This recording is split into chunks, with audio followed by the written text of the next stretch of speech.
Here we're about to get started shortly. They're getting things set up behind the scenes. Thank you for your patience.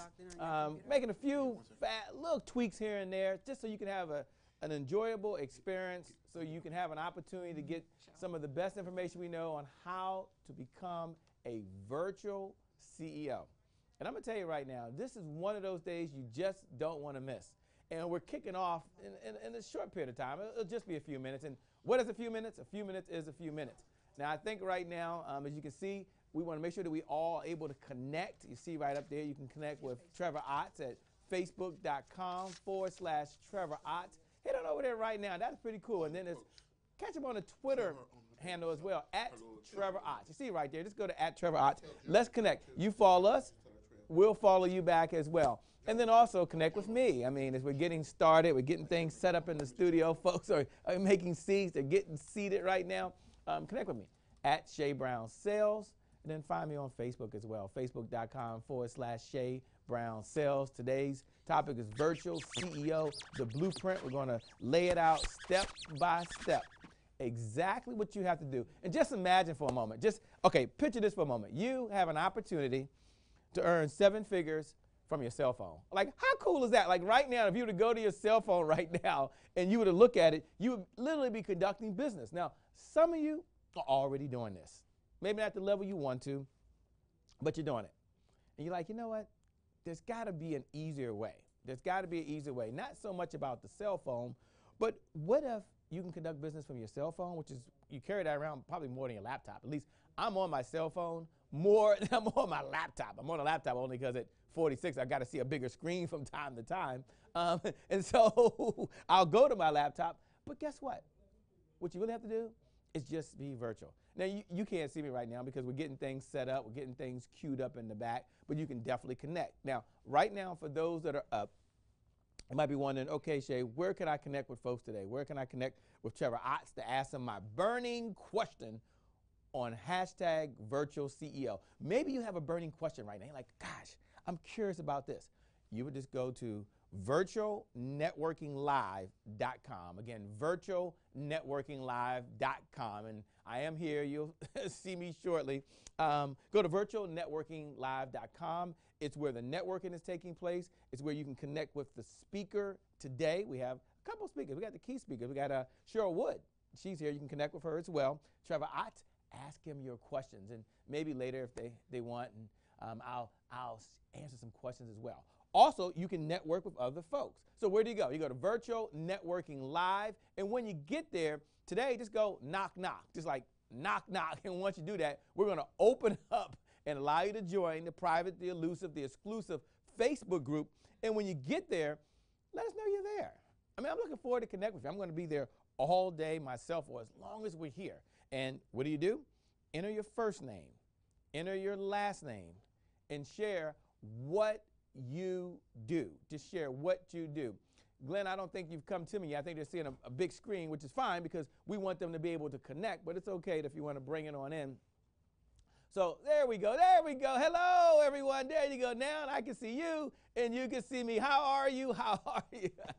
Of course, you were just talking to me, by the way. And some of you are already heading over to virtualnetworkinglive.com. Some of you are heading over to virtualnetworkinglive.com where all the action is taking place, where things are really happening, Mic Trevor. check. And Mic it's really check. cool to be back. No, Glenn's here. He wanted us to say the word, Shay. He told me personally, he said, go onto the stage, Shay, and say, mic check. You know that the show doesn't begin, for those of you who are watching this for the first time, the show doesn't begin until we walk on the stage and say the magic words. Mic check, mic check. Can you hear us out there in virtual land, out there, the internet land, and our private exclusive Facebook group? Today is going to be a day like none other.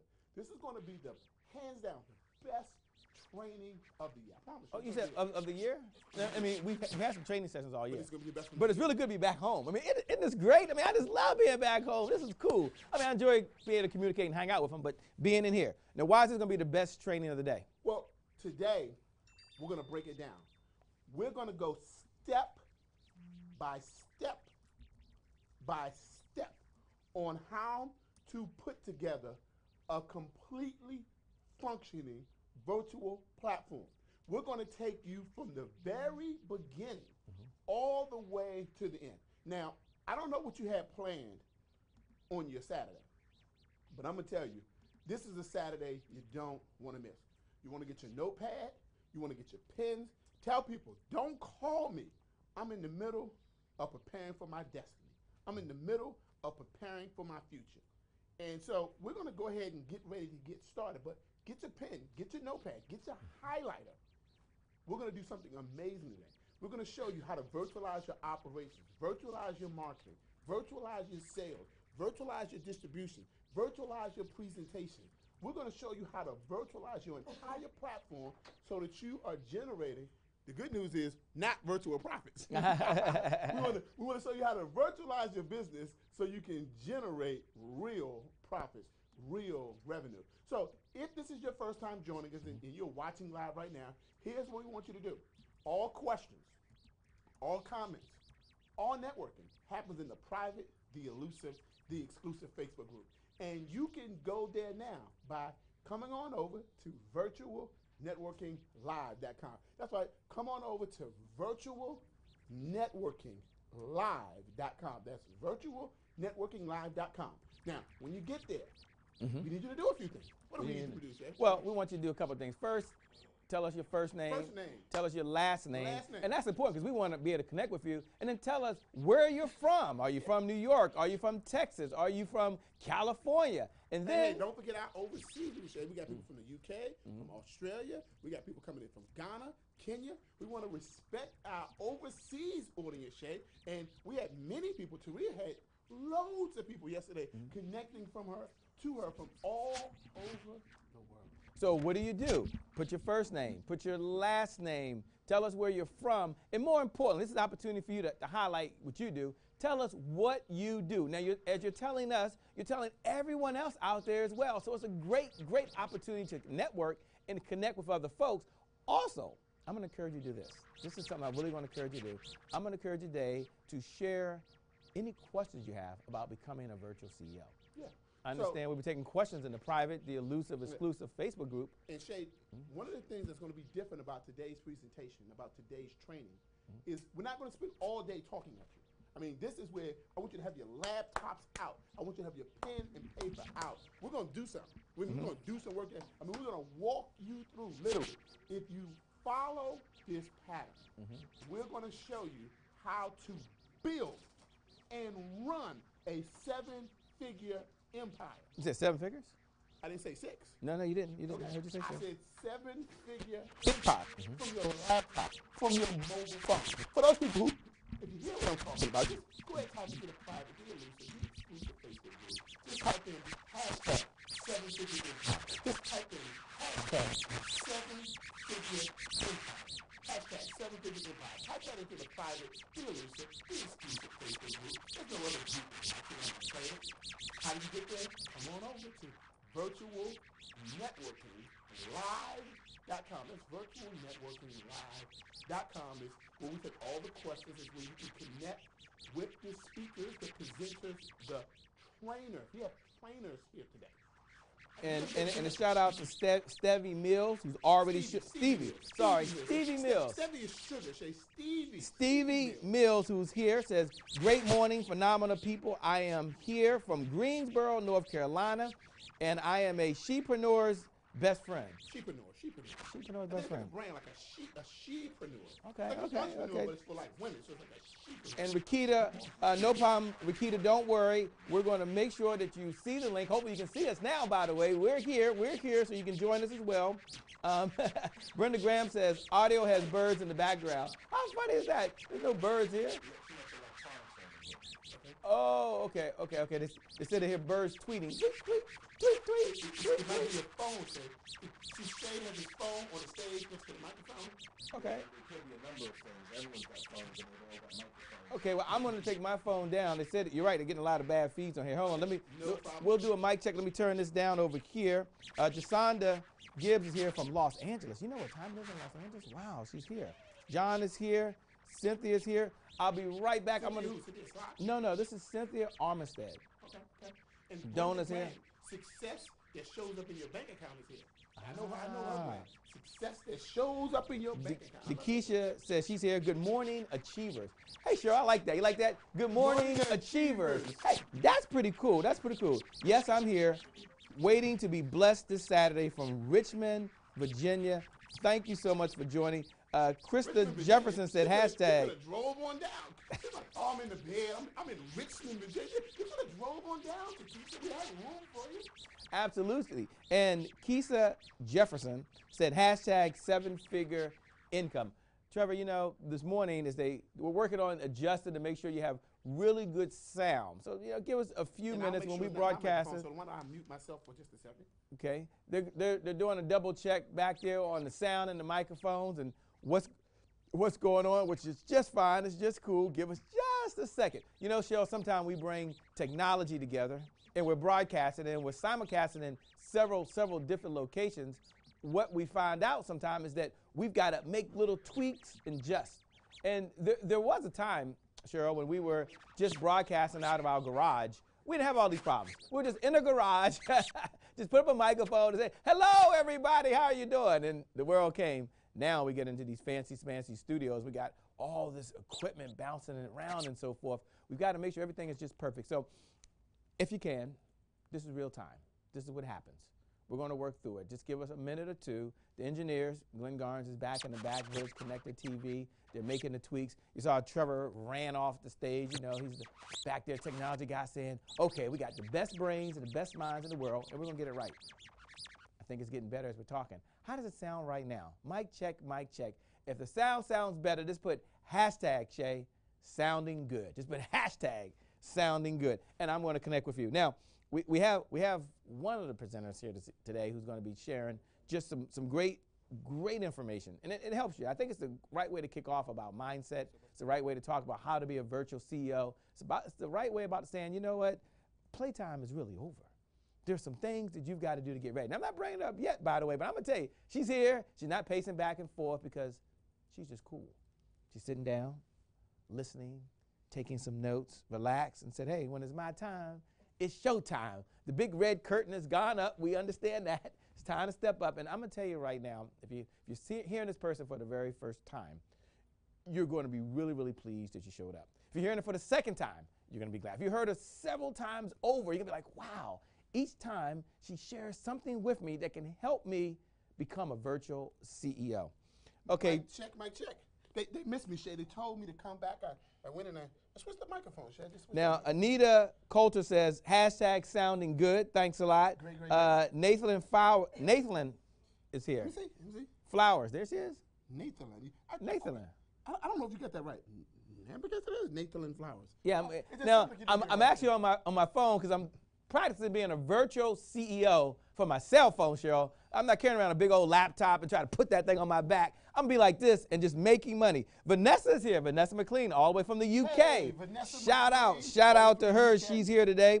Latoya Cooper said hashtag sounding good. Donna Davis says sounding good. Hello, Donna. And Donna Davis is in 4 Divas for Divas. I'm so looking forward to her presentation. She always does an amazing job. Oh, I can't wait to hear her. Sally Tyson says, hello, everyone. She's here. Brenda Graham says, hashtag Shay and Trev. His name is Trevor, but if you want to call him Trev. Hey, my mom still calls me Trev. Oh, your mom calls you Trev? Okay. Brenda Graham, you can do that, by the way. You can do that. LaDonna Martin is here. Sounding good, thanks. Tanisha, Faced by Grace Conley says, sounding good. Glenn, you've done it again. You have made magic happen. You know, back there we have like a little wire, kind of like you hang your clothes up on, and they're pulling that to the side over there, and they got a plug and little wires and some duct tape, but it still works. Look, they're talking duct tape still works. They believe that duct tape fixes everything. Mm-hmm. It didn't fix my first relationship, Shay. You should have got some stronger ones. You should have got some gray and some black one. You need a 2 on that one. I'm just joking. Hey, listen, you want to fix your relationship? Get some duct tape. Just tape yourselves together. And notice today, Trevor got the memo. He's finally got the blue handkerchief. He got it just right today. Trevor, I'm really glad you got the memo. That's really cool. See, this guy is finally getting there. I'm glad to hear that. There's no polka dots. There's no stripes. There's all these colors going on. I was going to wear the polka dot. Solid blue.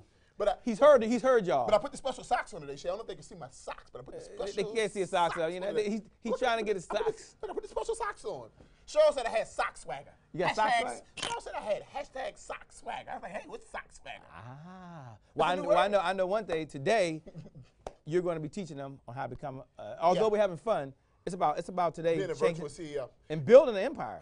Building and running an empire. Some people have pre-existing infrastructures, and you just need to virtualize that infrastructure. There are others out there, you don't have an infrastructure, and you need to build it. Wherever you are in the system, we're going to be able to help you today. Just a little bit of housekeeping. If this is your first time joining us, all of the conversations, all of the chats, all of the questions, we try to answer every single question. We take in the private, the elusive, the exclusive Facebook group. There's no other group like it on the planet. And you might be asking yourself, how do you get into the private, the elusive, the exclusive Facebook group? Well, here's one way you do it. You just come on over to virtualnetworkinglive.com. Come on over to virtualnetworkinglive.com. Now, when you get there, don't be rude. Don't be rude. Where are your manners? You got to introduce yourself. So here's how we want you to introduce yourself once you come on over to virtualnetworkinglive.com. Give us your first name. Give us your last name. Tell us where you're from. So Melissa Jenkins says she's here. Tell us a little bit about the company, the organization, the product, or the service that you represent. Let's just say that again. Give us your first name. Give us your last name. Tell us where you're from. And then tell us a little bit about the product, the service, the mission, or the organization that you represent. Go ahead and do that right now. Post it into the group, because today is going to be a training like no training you have received before. We're going to show you how to set up virtual and automated marketing techniques and strategies and business models. We're going to show you how to set up virtual and automated ways to sell your products and services. We're going to show you how to set up virtual and automated ways to present your products and services. We're going to show you virtual and automated ways to distribute your products and services. We're going to give you the secrets to building an entire virtual infrastructure right here today live. People are asking me, how long is it going to take? I don't know. It's going to take as long as it takes. But our goal, our promise to you today, is to help you build your empire step by step. You don't need your listening ears today. You need your listening ears, and you need to be prepared to take action. You know why? Because playtime is over. That's right. Some of y'all know who's coming up. So some of y'all like, playtime is over. I heard that before. That's right. She's here in the studio. She had the makeup artist, Shay, and they were makeup, fluff. I'm like, what is that? What is that? Did you get some makeup? I didn't get any makeup. I didn't get any makeup.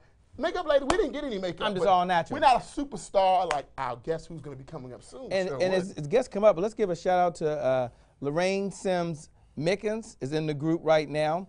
Also, Cynthia Green is in the group. Let's welcome her. Latanya Cooper from East Carolina. Let's welcome her. Velton Shaw. Velton Shaw. Velton Shaw. Shout out to Velton Shaw. He's on vacation. So that means he's joining us from vacation. Yeah, and he has a big thing. Sales expert. Make ideas happen. John McCullough says, you guys looking sharp today. John McClung, that's from New Mexico. From New Mexico, says we're looking sharp. Hey, thanks for that. We dress up pretty well. Jennifer Hyman says, Jennifer Hyman from Virginia Beach is here. Melissa Jenkins says, good morning from Norfolk, Virginia. What? Norfolk Virginia's in the house today. I mean, it's that the Keisha Williams Chamberlain mob. It's like Richmond. It's like they're in the house. They're working. But you know what it is? It's that you got that North Carolina crew, and then you have that group out of Virginia, and they just come and they just take over. Just when they show, they just take over. You got the Heart of Carolinas, and then you had the people from the UK. They just eventually just slide in, and they just do a gradual takeover. Well, they're coming in.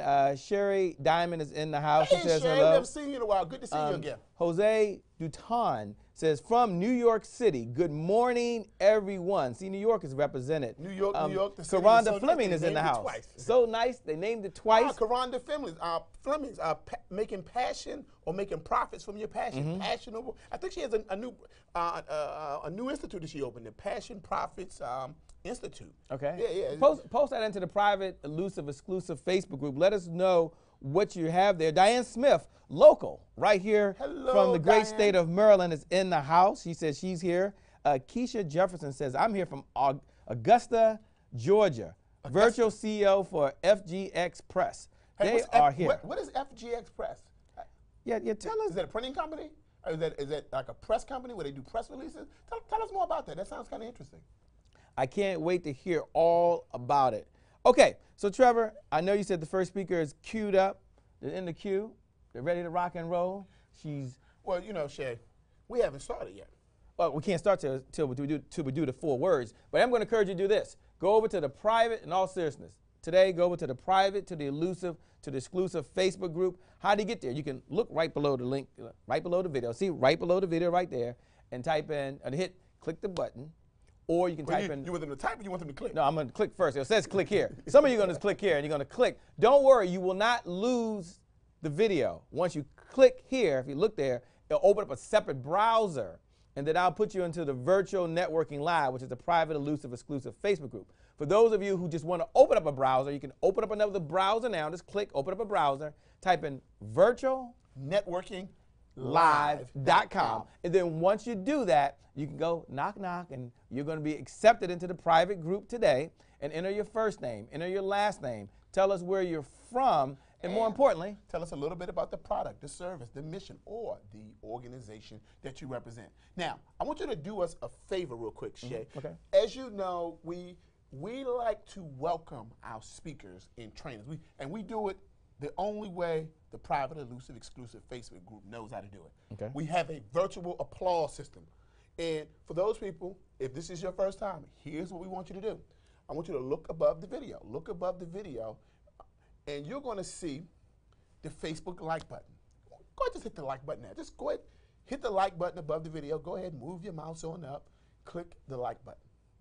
But more importantly, here's what I want you to do. We're going to welcome our speaker to the stage, and it's sort of like we're going to welcome her to the stage with her signature chant, "Play time is over, play time is over." But of course, we can't hear you. So here's what we want you to do. We want you to look above the video right now. right there. Locate the Facebook share button. Locate the Facebook share button. Locate the Facebook share button. And I want you to type in hashtag play time is over. Don't type in anything else. Just type in hashtag play time is over. All one word. Capitalize the first letter of each word. Hashtag play time is over. Just hit the share button above your video. And what that's going to do is it's going to let the world know that, one, you ain't playing. I know ain't is not necessarily proper in English, but I'm for the Shay. I can say what I want to say. It works. Right? But they said I can say what I want to say, Shay. But it lets the world know that you're not playing. But it also tells them that they can't be playing around either. So just go ahead and hit the Facebook share button above the video and type in these words, hashtag play time is over. Now, some people just go the extra mile because that's one of the keys to success. Some people always do extra. And so some people, they're going to hit the Twitter button and they're going to type in hashtag play time is over. And some people are going to take it even further and they're going to go the extra mile. And they're going to click the LinkedIn button and they're going to put hashtag play time is over. But then there's, Shay, there are those people out there that are elite. And then they hit the Google Plus button and they put hashtag play time is over. See, there are some people who are always just watching, idly sitting by, waiting to see what happens. They try to join success after the train or the bus has already pulled off. But there are other people who take charge of their destiny, who build their destiny, who are not afraid to get started on the path to success. They're go-getters. And those people, they're not waiting by idly. They're not doing the bare minimum of what's required, but they go extra. So maybe you're one of the elite people out there. Maybe you're one of the go-getters out there. Maybe you're one of the people that take it to the next level. And if you are, go ahead. Take it to the next level. Hit that share button above the video and type in hashtag play time is over. One of the things that we want to talk about today in the very early part is that there's a mental side of success. There's a mental side to building a 7-figure empire. And you got to start learning to program your mind. And programming your mind is a combination of being able to talk to yourself. It's a combination of being able to hear from others, but it's also being able to program yourself. And by writing to yourself.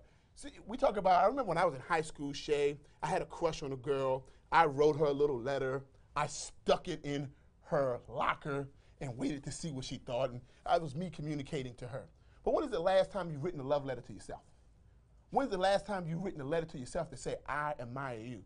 When is the last time you've written a letter to yourself chastising you and pointing out the fact that you can be better? So right now, when you hit that share button above the video, that's you talking to you. It's you telling yourself that playtime is over. And sometimes we got to tell ourselves that. Some of y'all don't realize that playtime is over. We're 40 and we still don't realize that playtime is over. We're 50 and we still don't realize that playtime is over. We're 60, 70, 80 and we still don't realize that playtime is over. And what about us that's just 22 years old? You know, I mean, when do we find out playtime is over? I mean, some of us, you know, still in our 20s here. I mean, gee whiz. I mean, these guys all the way over there. Yeah, what about us youthful folks, man? Well, I'm going we to still tell you, feel the power. today, Shay, I'm going to tell you, we're going to teach people how to be virtual CEOs. We're going to teach you how to build a 7-figure empire. And we're going to teach you how to run it from your laptop, run it from your mobile phone. You want to know why? Because playtime is over. And you're only going to be able to maximize and actually use this training if you fully accept in your heart of hearts, in your mind, and in your spirit that playtime is over. So, Shay, let's get this party started. All right, so on the count of 3, let's do the magic words. Shay, you have no rhythm, Shay, but let's get it started. On the You count ready, of Shay? 3, I'm ready, because Shay. it's I'm ready. showtime now. It's now Ready, Shay, time to ready. get started on the count of 3. So 1, 2, 3. It's a great day. He's learning. He doesn't have that energy yet. He don't have that pop. He don't have that, you know. You know why, Shay? Because it was off. See, Shay forgets that you're out there as though you don't exist. Trevor remembers you. We got to do it together, Shay. We got to do it together. Okay. So, everybody, look above the video, hit the share button. Oh, this is fun. Don't do anything. Okay. We're going to all do this together. We're going to tell the world, we're going to announce to the world that it's a great day. But here's how we're going to do it. Hit the share button above the video, and I want you to type in these words, it's a great day. Now, don't hit send, don't hit go, just type in, it's a great day. Now, when we do the countdown, we're going to tell the whole world at the same time that it's what? A great day. So, Shay, you'll do the countdown. Okay. And here's what we want you to do. When we count to 3, you're going to hit the enter button, and you're going to say out loud, it's a what? It's a great day. All we're doing is the mental side of success. It's programming yourself, learning how to talk to yourself, learning how to write to yourself. It doesn't happen by just listening to other people. You got to be able to talk to yourself. So let's get ready.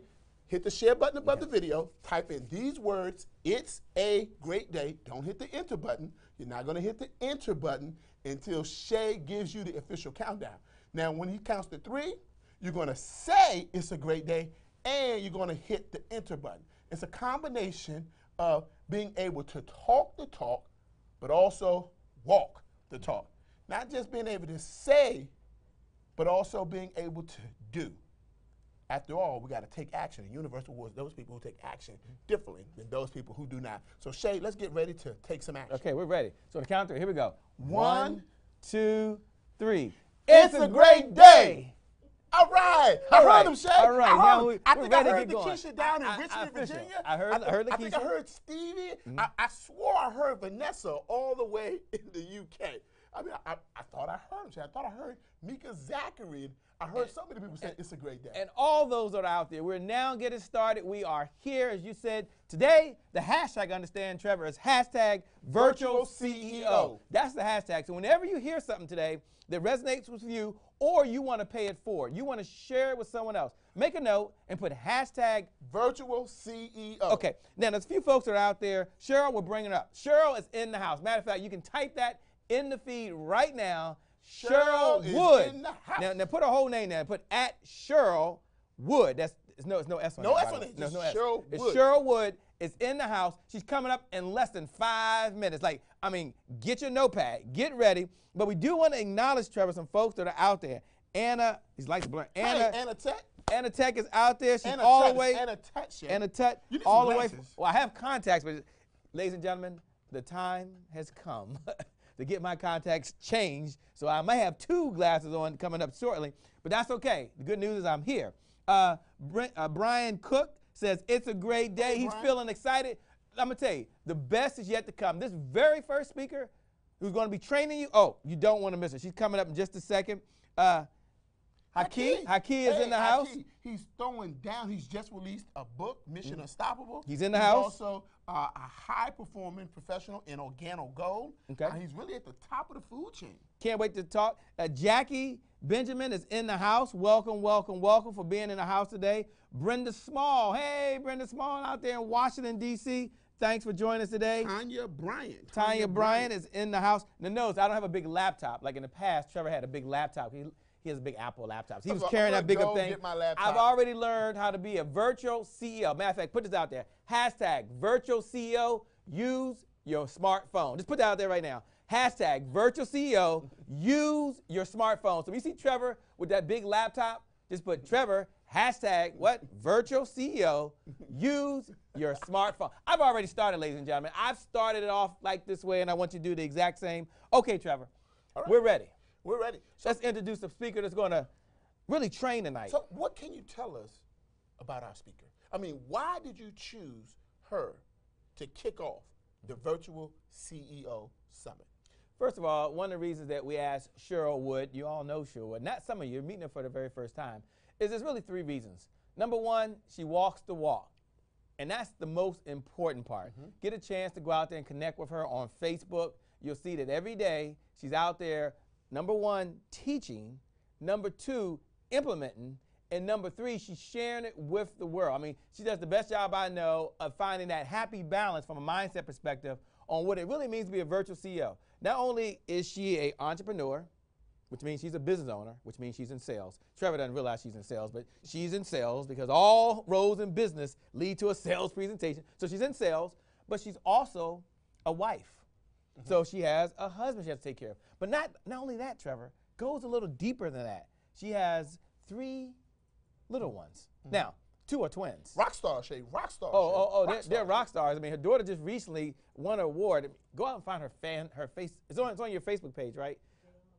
J.R. Wood? Okay. Jayana Wood, Shay. Jayana Wood. Jayana Wood. She's yelling. That's a proud mom over there. Jayana Wood. Jayana Wood. Say her name, Shay. Jayana Wood, congratulations to you. And by the way, make sure today, because we want to make sure that not only are we raising 7-figure adults, but also we got to start with the youth. And so Jayana Wood just started her Facebook page the other day. So somebody posted her Facebook page in the group, and let's go out and like her page. So her Facebook is www.jayana. Can you spell Jayana?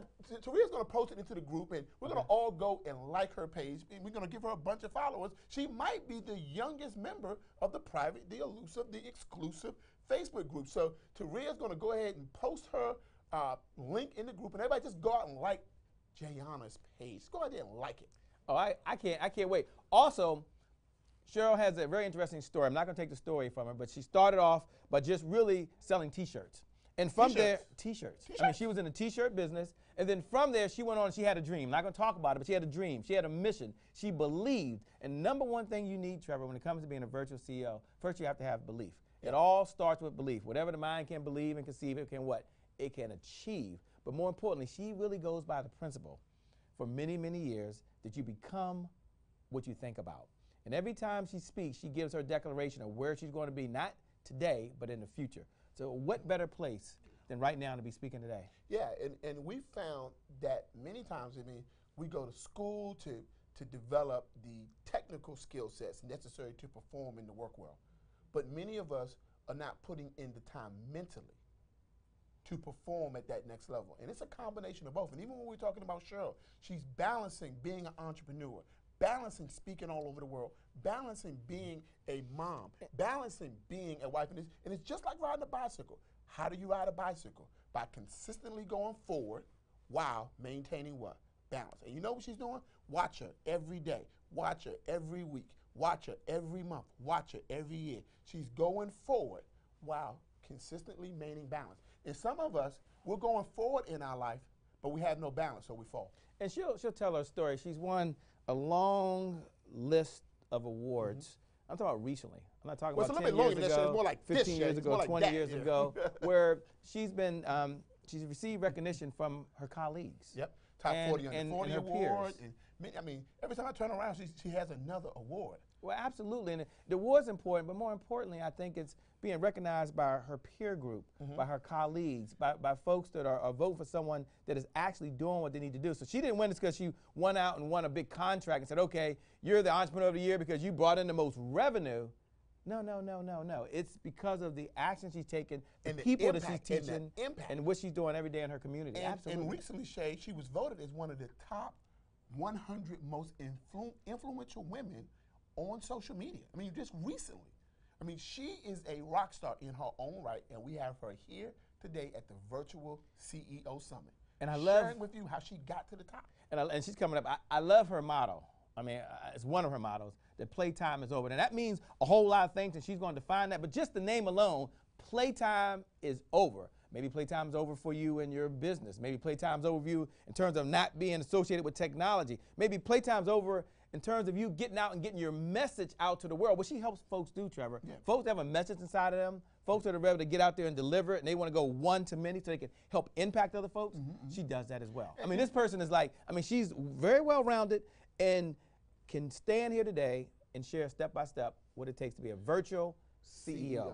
And one of the things I really like about Cheryl is, I mean, there are all sorts of speakers out there. There's speakers that'll pat you on your back, and there's some speakers that's gonna hug you, and there's some speakers that's gonna cry with you. Not Cheryl. Cheryl says, you know, there are a lot of speakers that do that. When you talk to Cheryl, she's gonna be about one thing and one thing only: how to get your butt into action. You know, sometimes I thought about buying Cheryl some steel-toe boots. I thought about it, but I knew she preferred heels, so I said, nah, I won't do it. But I'm gonna tell you, when you see Cheryl, be prepared. She's gonna put some fire under you. She might put her foot to your tail, but at the end of the day, she's gonna get you on point. And that's why we're gonna kick it off, because we gotta get started on the right foot. And that's the key to the whole thing. So it is our true pleasure, it's our honor to introduce to the Virtual CEO Summit none other than Cheryl Wood. Dun, dun, dun, dun, dun, dun, dun, dun, I had some boxing gloves from the corner woman. She really did wear the boots. I mean, there are boots on right here. There's some steel-toe boots. No. And Shay, I see she got the memo. You got the blue. And, I'm coordinating. Coordinating here. She makes things up. Welcome, by the way. Thank you. We are excited to have you here. Playtime is over, for sure. Well, this audience is all yours. We're going to pull everything up. And thanks a lot for being here. We really appreciate it. Let's do it. Looking forward to it. Let's kick some butt.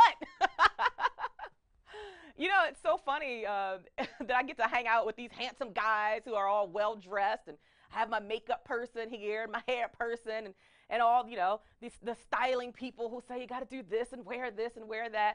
I mean, all that stuff is so fancy schmancy, and it tickles me now, because 5 years ago that really was not my reality at all. It was a completely different reality. What I'm doing now, I consider living. What I was doing 5 years ago, I considered existing. How many of you are in a space where you feel like you're existing right now? You're not the CEO of much of anything, primarily not even the CEO of your own mind and your own vision. So let alone the CEO of any type of big brand or company that allows you to really make a great impact on the world. And as Trevor and Shay said, it all starts in your mindset. Before you learn the automation, before you learn the sales and the marketing, it all starts with your belief in a bigger vision and a bigger reality than what you're living right now. So really 5 years ago, there was a conversation that took place in my life that shifted the direction of where I was going in my journey. And that conversation looked a little bit like this. I was still working a full-time corporate job. This was a career I had been pursuing for probably 15 years, doing the same type of work, administrative, secretarial work. And I had just started a new job. I was literally there for 3 weeks. I remember it like it was yesterday. On the job for 3 weeks, I was working as a legal secretary for a prestigious law firm in the nation's capital, making good money, feeling good, not quite in the space of walking in my purpose, but it paid the bills. So I started this job, and 3 weeks into the job, it was on a Friday morning, and I got a phone call from Human Resources. Now, what I thought was that they were calling me down to tell me how amazing I was and how great I was doing at this 3-week milestone in the journey. I had been there for 3 weeks, but the attorney that I was going to be supporting had not been there for the first 2 weeks that I was there. She had been on travel. So this last week was the first week, that third week was the first week that we had ever worked together. So it's Friday. I'm looking forward to the weekend. I get to spend time with my kids and my husband, and I get the call from Human Resources, and I walk down with a big old smile because I just know they're going to tell me, based on my skill set and my experience, how amazing I'm doing in this position. And I walk in with a smile, and I say, "Hi there, how are you? Good morning." And then they closed the door. Now, anybody out there who's working a corporate job or has ever worked a corporate job, you know you do not want the human resources person to close the door, because all of a sudden that indicates they need some privacy, because they're going to tell you some stuff that you're probably not going to like. And so that big smile all of a sudden went to somewhat of a frown, and I didn't know what to expect. So they closed the door, and it was the words that they said when they closed the door that shifted the direction of my life. And those words were, "Cheryl, we're sorry, but it's just not working out." My heart sank. I started literally stuttering. I said, I don't understand. I don't know what you mean. What are you saying? They said, "We're sorry, but it's just not working out for you in this position." Now, again, this was something I had been doing for 15 plus years, had a great skill set, had a great reputation. But someone decided that I wasn't fit for that position. And I said, well, what am I going to do? I just left a job to come to this job. Well, how am I going to pay? How am I going to pay my bills? How am I going to feed my kids? And their response to me was the response that kicked me into action. And the response was, "Well, you can always get unemployment." Imagine how I felt. And as I sat in the chair, tears started to well up in my eyes, because although I could hear what they were saying and I could hear the explanation that they were giving me, all I could think was, oh my God, mortgage is due in 2 weeks. Oh my God, how am I going to pay my car note? How am I going to pay insurance? How am I going to keep the light bill on? How am I going to feed my kids? How am I going to go home and tell my husband that half of our household income is gone? And as I held back the tears because I wanted to maintain some sense of dignity, I didn't want them to see that they were really breaking me inside. I sucked it in. I held back the tears. But from that moment, I knew that things in my life had to shift. Now, sometimes we call shift change. And what I know as humans is we don't like change. We don't like to talk about it. We don't like to think about it. We don't want to do anything different. We want to do what we know and what we're familiar with. So we don't like the word change. We run in the opposite direction. And so I had to start talking to myself differently and say, Cheryl, instead of using the word change, now is your time to expand. To expand who you are, to expand who you're becoming, to expand your vision of what you can actually accomplish in this life and the impact that you can make on the world. Now is the time. And some of you are probably in that same position. Maybe you've been thinking about expanding your vision. Maybe you've been thinking about starting your own thing where you're the CEO. But maybe you have to be pushed into it. See, for me, that conversation, that experience that I didn't expect pushed me into my greatness, into at least getting to a place where I was willing to explore what my greatness was. But my encouragement to those of you who haven't gotten there yet, you have the thing that's tapping you on the shoulder. You have that passion and that purpose that it keeps bugging you in the back of your mind and reminding you that it's there waiting for you to show up. I don't want you to allow some life experience to have to happen to you before you decide that you're going to expand your vision and do what you're really called to do, what you're destined to do. So you're in the right place because I'm going to help you get your mind right so that you can then get your life right. And if that passion is tapping you on the shoulder, you can pay attention and you can start to move forward. Now, here's what I know. I know that we are visual people. So I don't just want to tell you the story. I want to show you the story. After I had that conversation, after I realized that, wow, my destiny right now is resting in someone else's hands. See, someone else had control of deciding if they would give me a paycheck or take a paycheck. I had become so comfortable being uncomfortable. Some of you don't get that, so let me break that down. What I mean is I was uncomfortable in the space. I knew that something was tapping me on my shoulder, telling me there was more for me, but although I was uncomfortable in that space, I was comfortable with direct deposit every 2 weeks. So I stayed until that situation happened, and I had to get pushed into pursuing my gifts and into pursuing my greatness. So I want to show you what the journey looked like.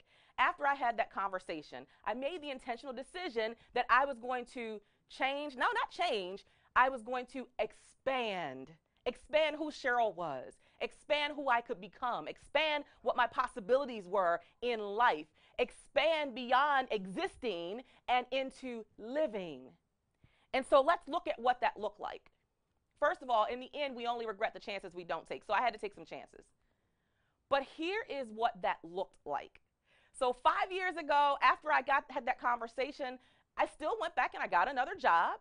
I was very fortunate that I was able to get another job because that was right in the time of the recession, 2008, 2009, in the time of the recession. And I didn't think I was going to be able to get another job, but I was able to get that job. And I want to pull that graphic back up because I want you to see my decision was to take a chance. My decision was to expand my vision so that I could get a different reality. And so what did I do? I did something I didn't know how to do. I did something I wasn't familiar with, and that was to start my own business, to become the CEO of something that I could say I owned, I birthed, and I used to embrace my gifts and my greatness. Now, let me explain this.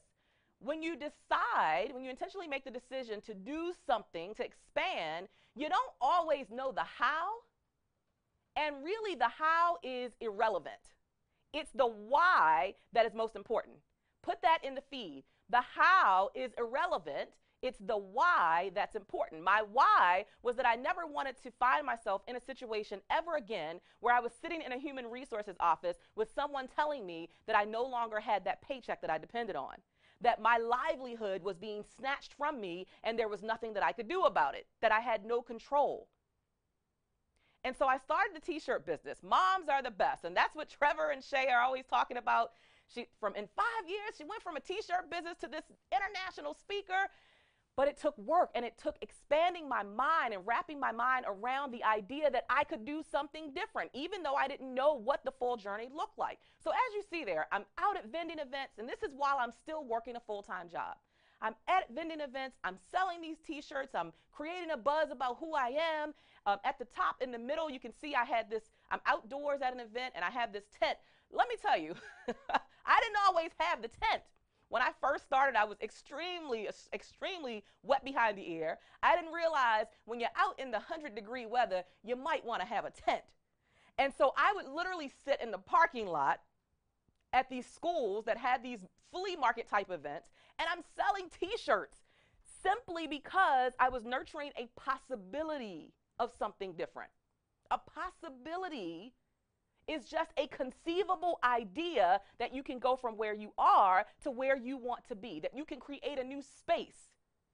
And so I sat in sweltering heat, 100-degree weather, dragging a tent and dragging a table and dragging boxes and boxes of t-shirts with the hope that I could create a different reality. And let me tell you about the journey. Sometimes I would come home and I wouldn't sell anything after I had been sitting in the sweltering sun for 4 or 5 hours. And now I had to come back home and explain to my husband why I had been gone for 4 or 5 or 6 hours and still came back home broke, busted, and disgusted. But that had to be a part of the journey. And it taught me about learning how to hear no. It taught me how to be unafraid of hearing no from customers who came and looked but perhaps didn't buy. It taught me about getting out and making the most of every situation, even in situations where I didn't sell anything. Guess what I did? I used that time to make connections. I would talk to every other vendor. I'd get their business card. I'd get their Facebook page information. And I used that to learn as much as I possibly could. That's what you call expanding. Now, about, I guess, a year or so into doing the t-shirts, you see here, I was able to get the t-shirts into a boutique in Silver Spring, Maryland. Y'all, I thought I was doing it. I thought I was doing something when I had those t-shirts in that boutique. I was just expanding my vision. I was expanding what the possibilities were, even when I didn't know what it looked like perfectly. But look at the journey over the course of time. I've been spotlighted on Fox 5 News. I hosted a massive event last year that brought out over 2,000 people, rented my own stadium, the Showplace Arena. I have my own radio show now. You see here, I've been able to team up with Les Brown and with these guys, Trevor and Shay, and some of their platforms. At the top, I'm in Goldsboro, North Carolina. They rented out the Paramount Theater, and it was packed. So you see me taking my selfie, my selfie there from the stage.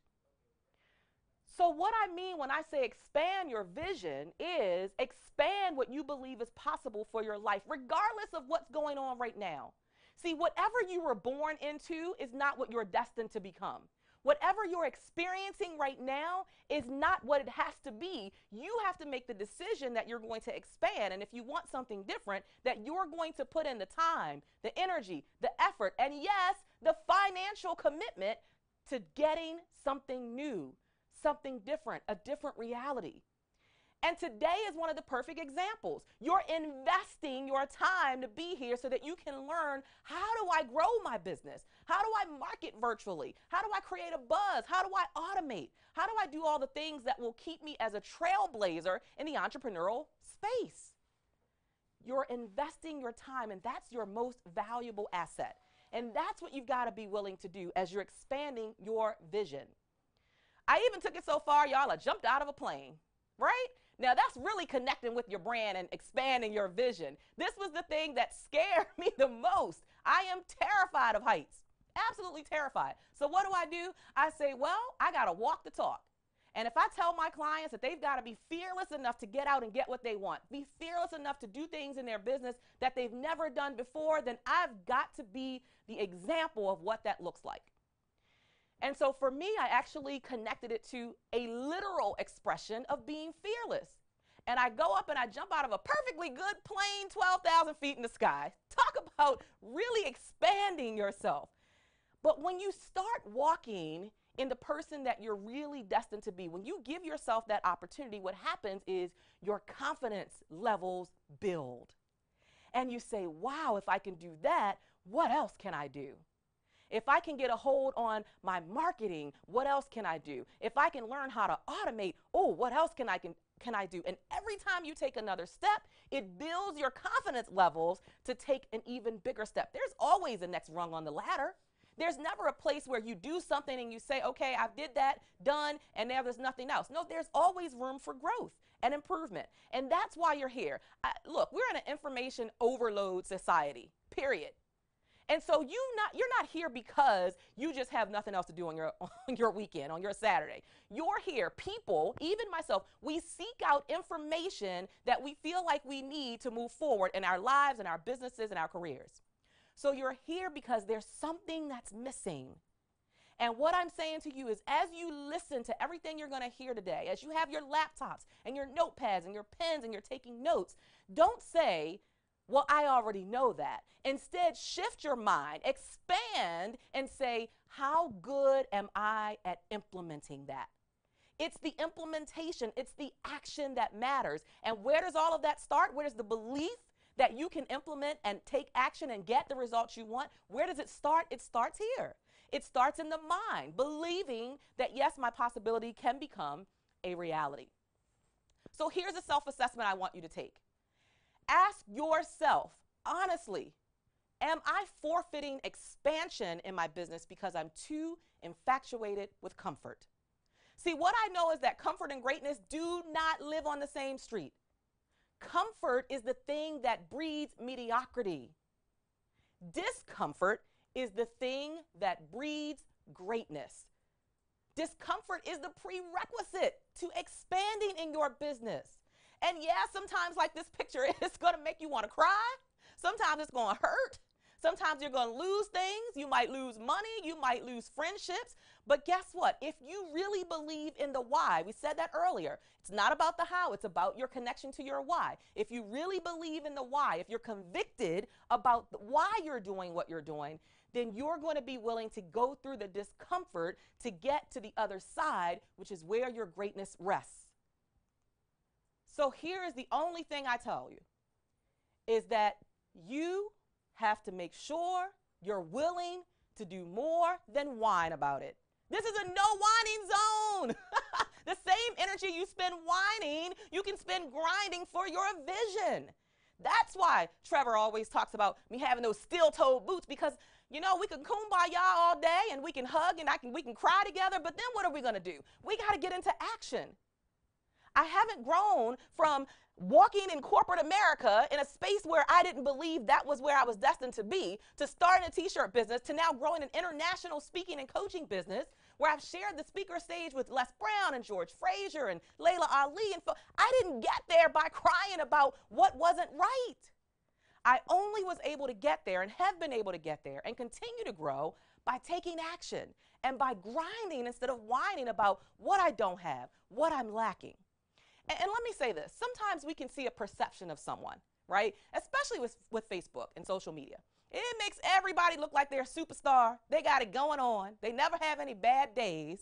They're speaking all over the planet. But you've got to understand that behind that perception, behind that picture, that pretty picture, is some stuff that goes on behind the scenes. It's a lot of work. It's a lot of hustle. It's a lot of grind. It's a lot of training your mind and telling yourself, I can do this, I can do this, I can do this every single day. Even the most motivated people don't just wake up motivated and happy. They train their minds. They expand their vision and they talk to themselves. Now, I'm not telling you to answer yourself. I'm just saying talk to yourself in a positive way, in a way that uplifts you and builds you up, and reminds you that regardless of what you are lacking, you have the option to focus more on what you have. If you knew my background, you would know, technically speaking, I should be a statistic, not a success. See, I grew up in Lafayette Projects in Baltimore, Maryland. Now, even if you never heard of Lafayette Projects, you know what projects indicates.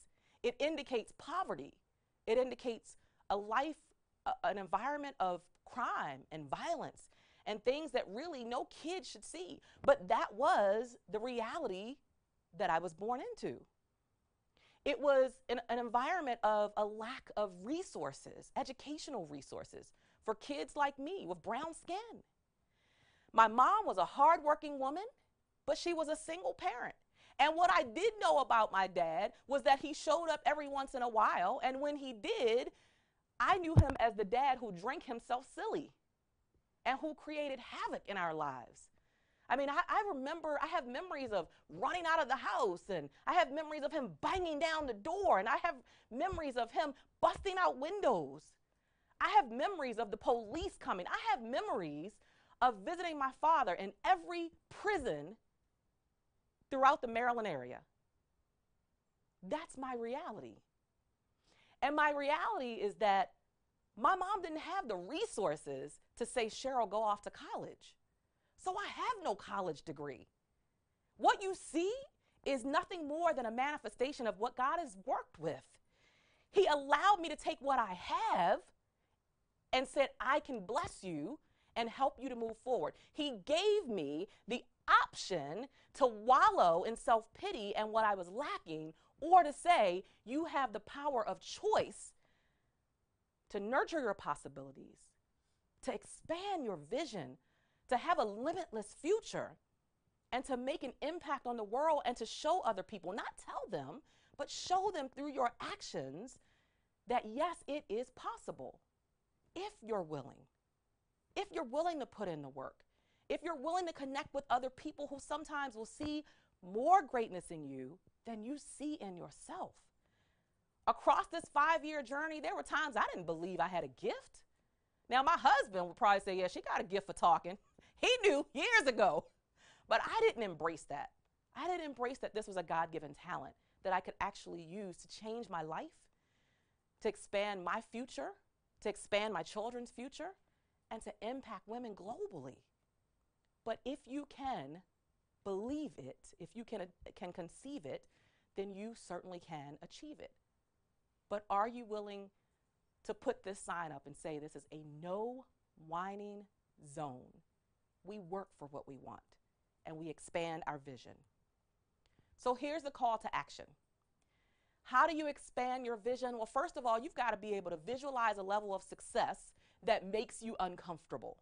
Then you have to do something uncomfortable.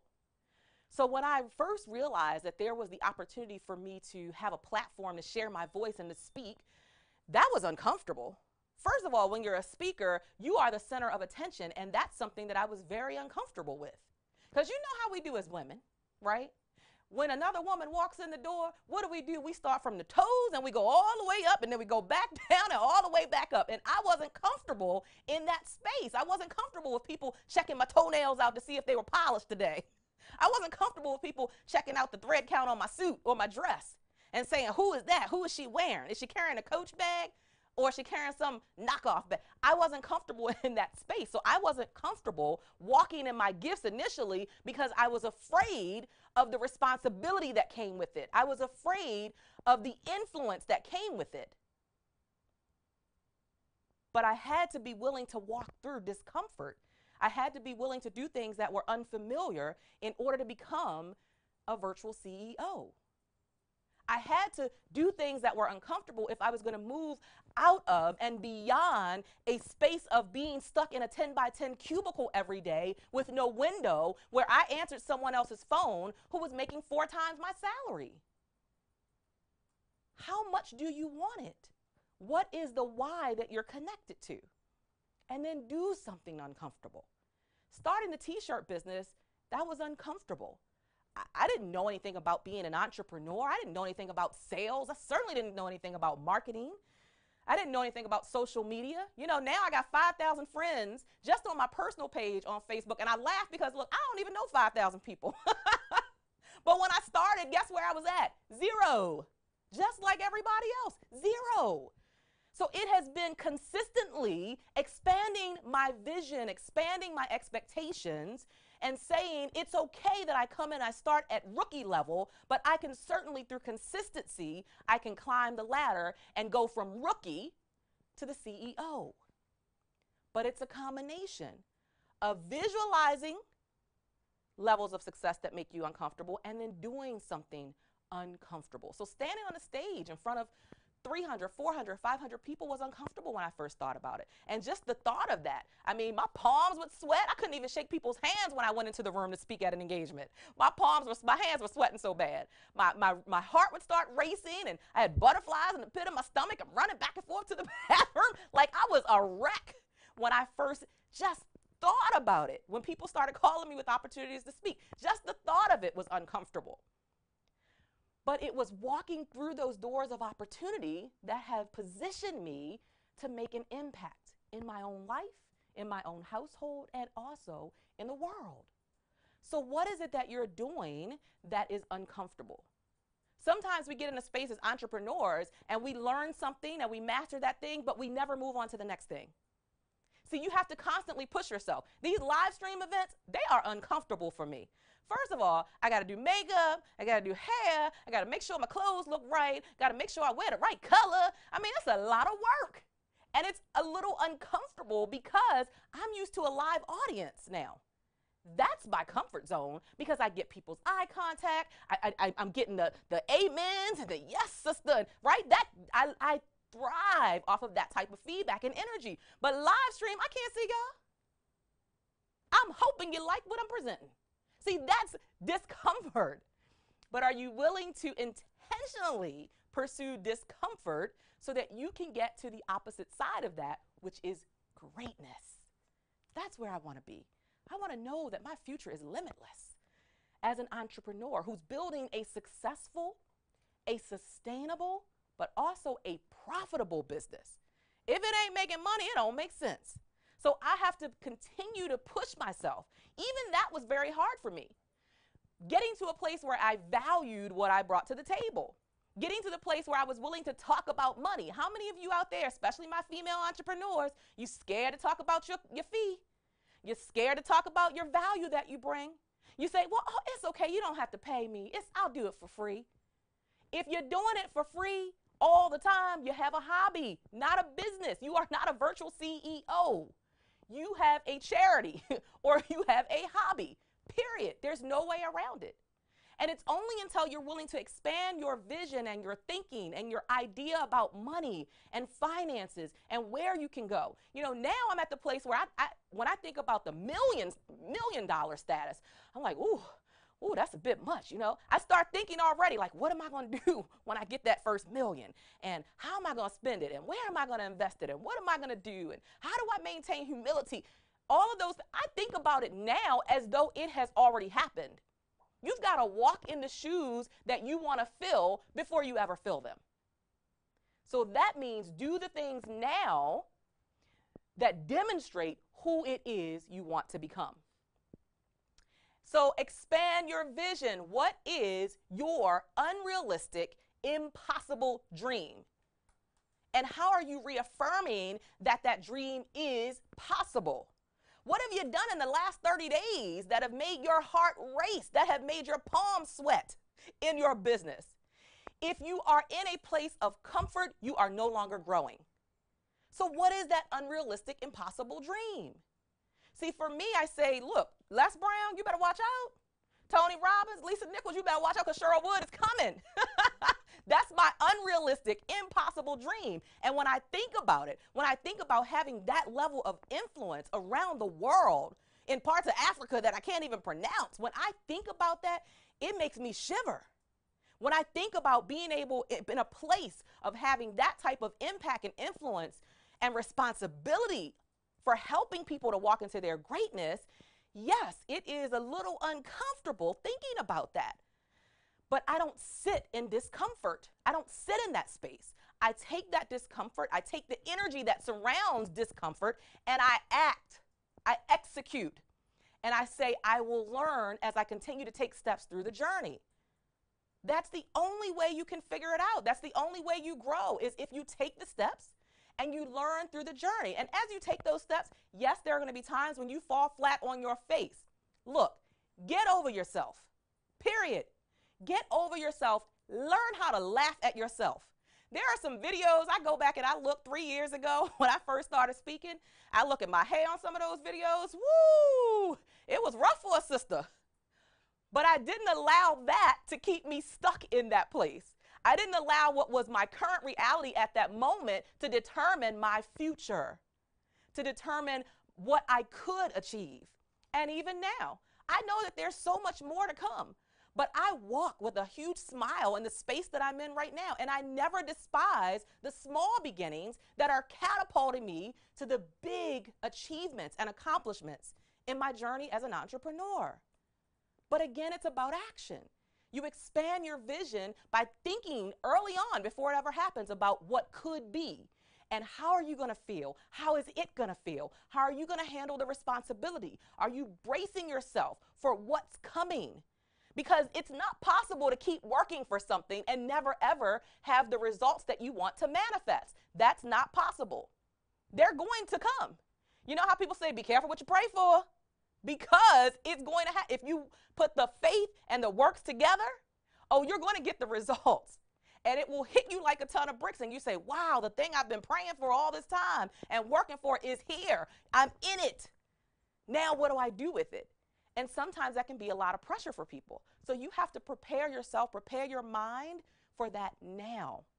Act as though you are already that big time CEO.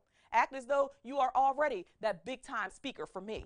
I carry myself and I deliver 150% just like the people who I model myself after do. And I don't care if it's 200 people in the room or 2 people in the room. I'm going to deliver and I'm going to give 150% every time, because you are only as good as your last performance.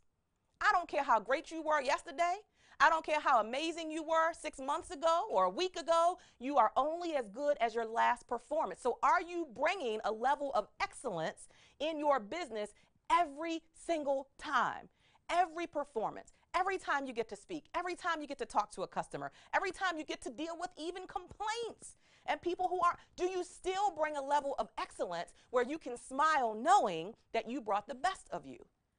See, that's how I function in my business. And that's what allows me to be a successful virtual CEO. It's not just about being a virtual CEO. Are you a successful, are you a reputable and credible virtual CEO who people look to you and say, I want to be like that. She makes me want to be better. She makes me want to do more. She makes me want to get out there and just shoot for the stars. She or he, right?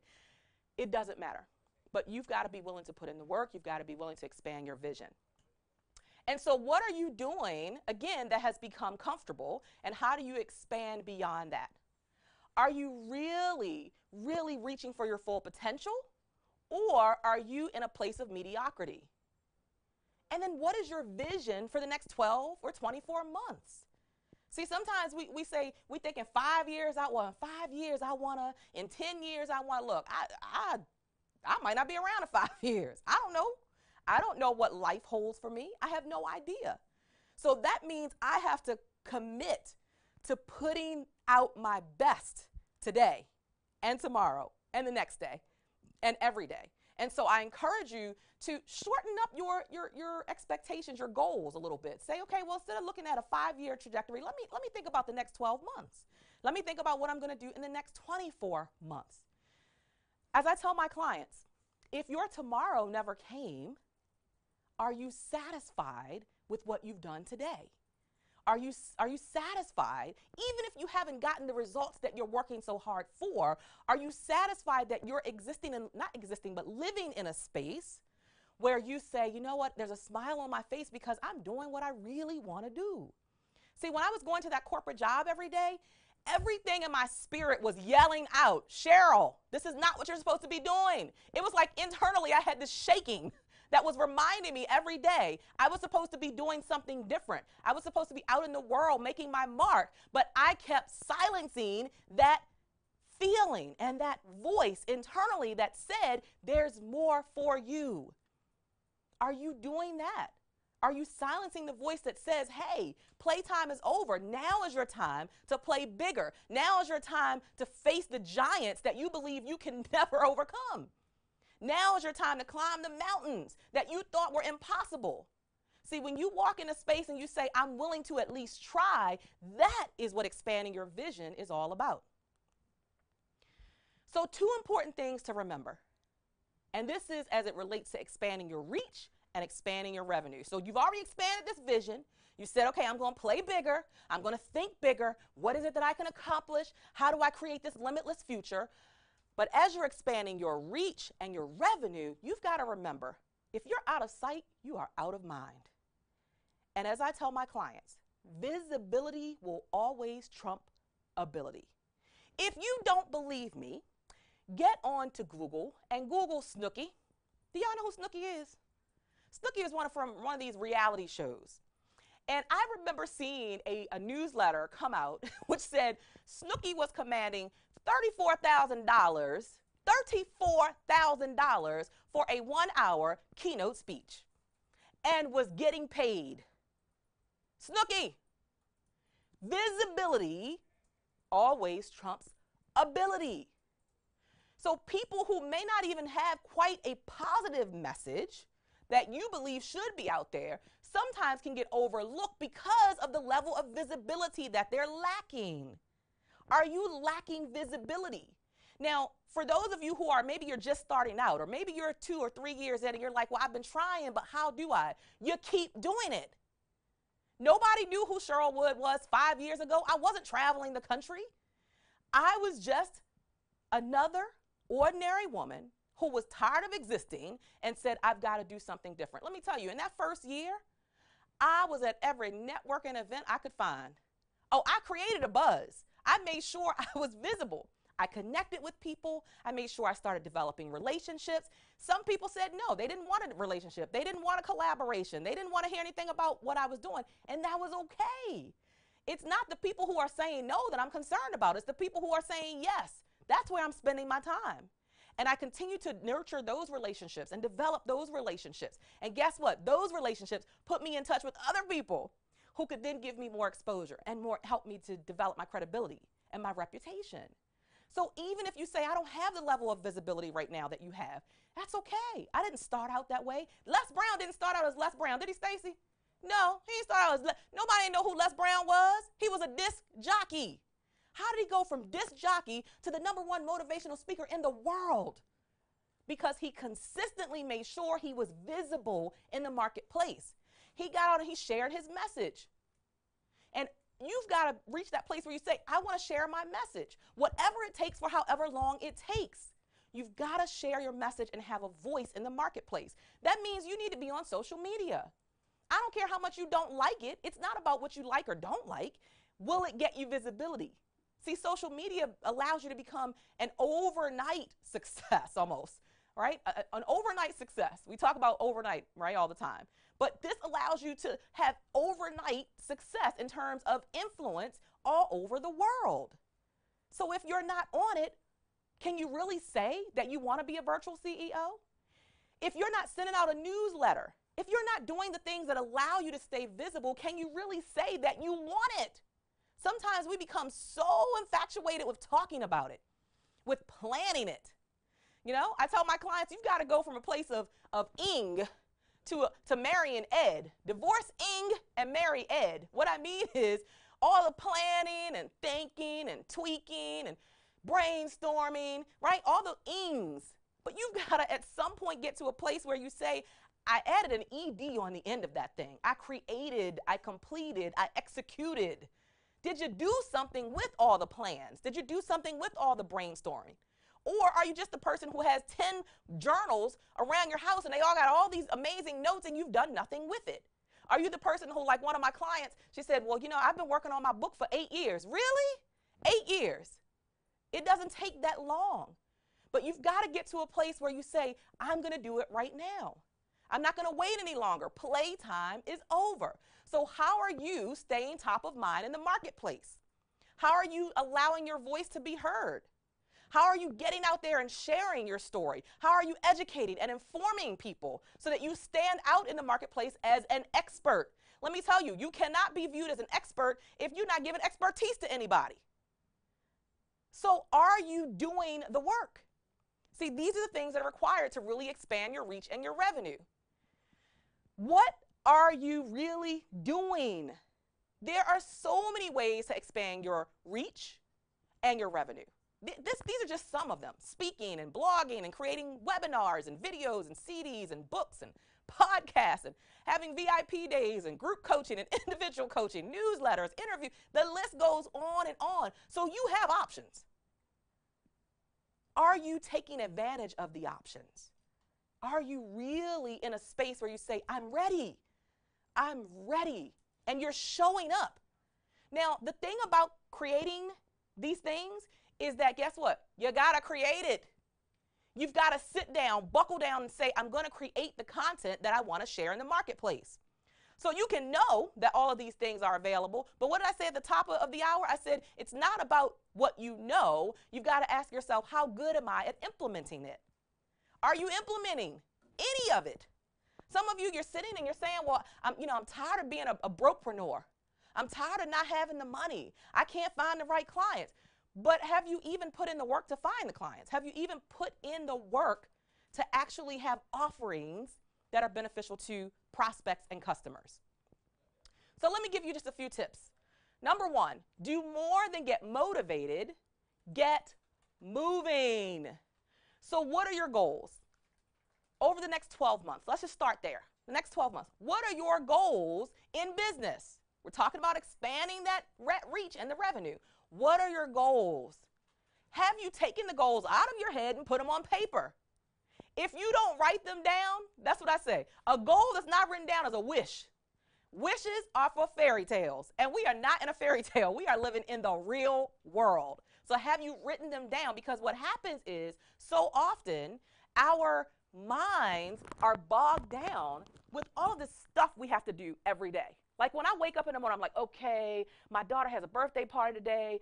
All right, swimming starts at 12:30 to 2. And then, oh yeah, this weekend I have to make sure I buy the tickets for this. And I got to put my cleaners in. Oh, and I need, right? So that I'm bombarded as soon as I wake up with all of these thoughts of things I want to do. So if I don't focus in and hone in on what my goal is in business, it simply becomes lost amongst all of the other stuff that I have to do in life, all of my other responsibilities and obligations. So get it out of your head, make it real, make it visual by writing it down.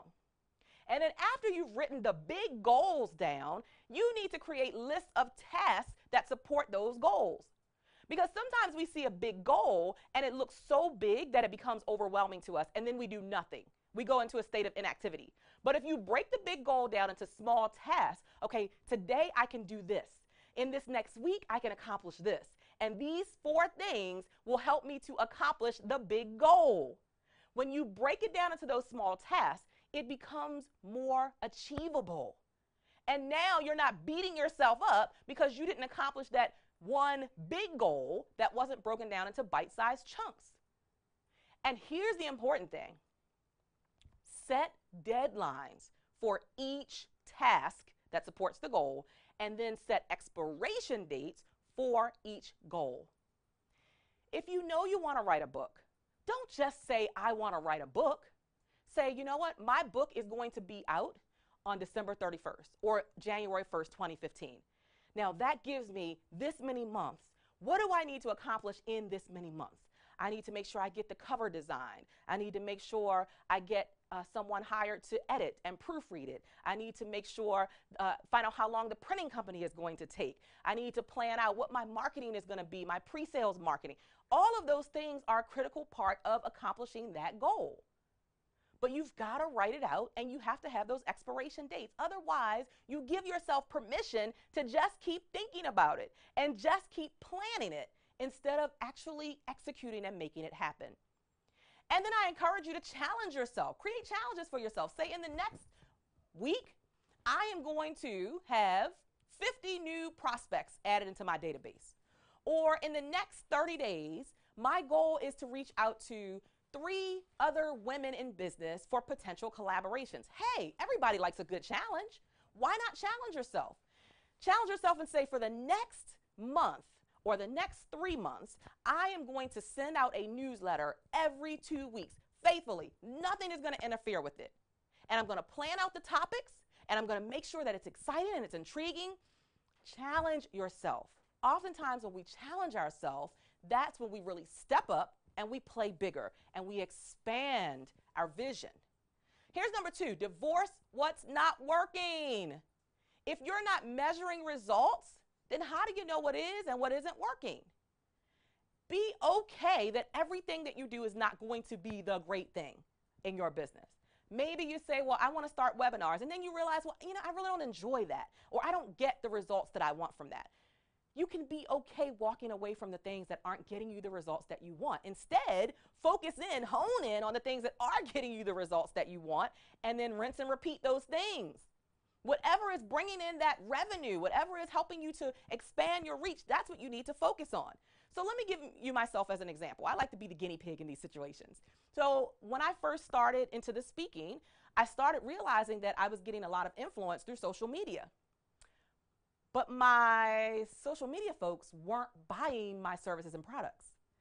So I had to acknowledge that that wasn't working in terms of revenue. Those folks on social media were really my raving fans. They were my community of support who were cheering for me, who had their pom-poms in the air saying, you go, Cheryl. And let me tell you, you need both. As Trevor always says, are you popular or you're profitable? Which one? Well, I think you need a little of both. You need some popularity, some people who are your raving fans, who are going out and telling everybody, oh my God, do you know who Cheryl Wood is? You need that, but you also need the profitability to go with it. And what I discovered was that my profitability was coming from my list, my email list. So when I was staying connected with those folks who were signed up for my newsletters, they were anticipating getting the newsletters. They were becoming a part of me. They were developing the know, like, and trust factor. And when you develop the know, like, and trust, people start saying that this is the level of credibility that this person has. And then they want to spend with you. That's where I had to realize my clients were. But my fans, a lot of them were on social media. So just be willing to measure the results. Give yourself 3 months or 6 months and stop and assess, what have I been doing? What's been getting me the results that I want? And then here's another point, so important. Learn to do your research and development before you spend time and money creating services and products that you think your customers want. How can I speak on it? Been there, done that. I can only tell you the things that I've done throughout this journey.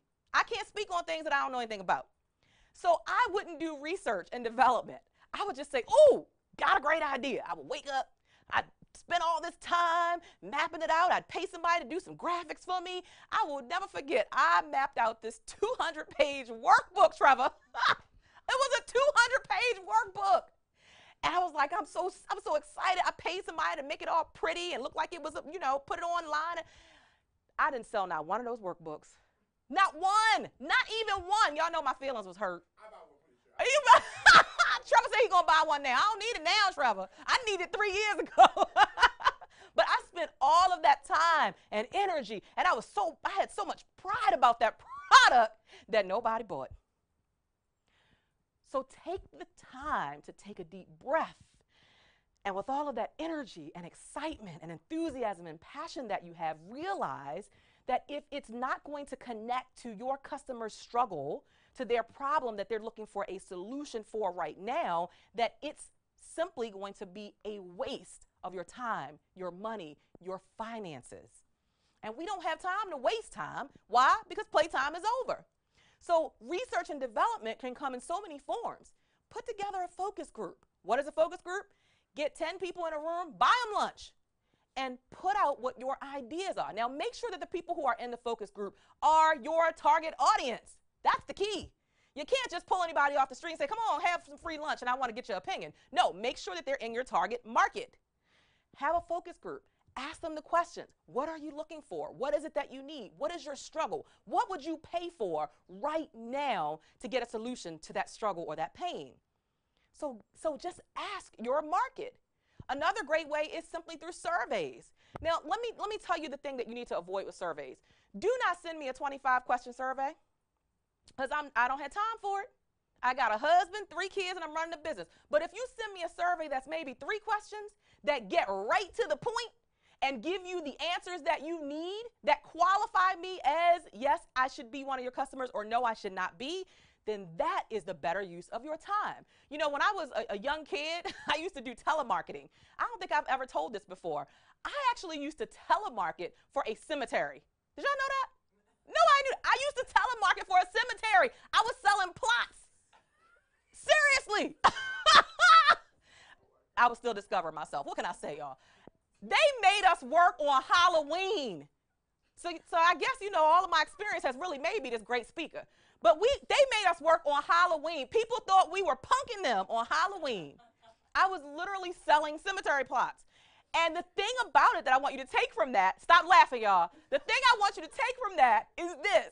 There was qualifying questions that we had to ask before we could move the person on to the next round of being a potential customer to buy these darn cemetery plots. Take that lesson and apply it to your business. Do you have a list of qualifying questions that say, this is the person I want to work with? And this is the person who's willing to make the investment in their growth and in their development. Just stop wasting your time. Don't create stuff that really nobody wants, nobody's going to buy, because you're just going to end up discouraged and disgusted, and then you're going to become stagnant. Because you're going to start questioning yourself and saying, well, maybe I'm not good enough. Well, nobody wants to hear my little voice. I'm just a little fish. And you know what? Yeah, okay, you are a little fish, but you don't have to stay there if you get smart about it and do some research and development. And last but not least, get off your butts. Not your literal butts. Eliminate the buts and the why nots. Why aren't you trying these things? Why aren't you trying automation? Why aren't you upgrading? What I love about hanging with Trevor and Shay is they keep me on point. They keep me on my A game. These guys almost a year ago said, Cheryl, I know you're not still on a BlackBerry. I was so proud of my little BlackBerry. I was just as happy and content as I wanted to be.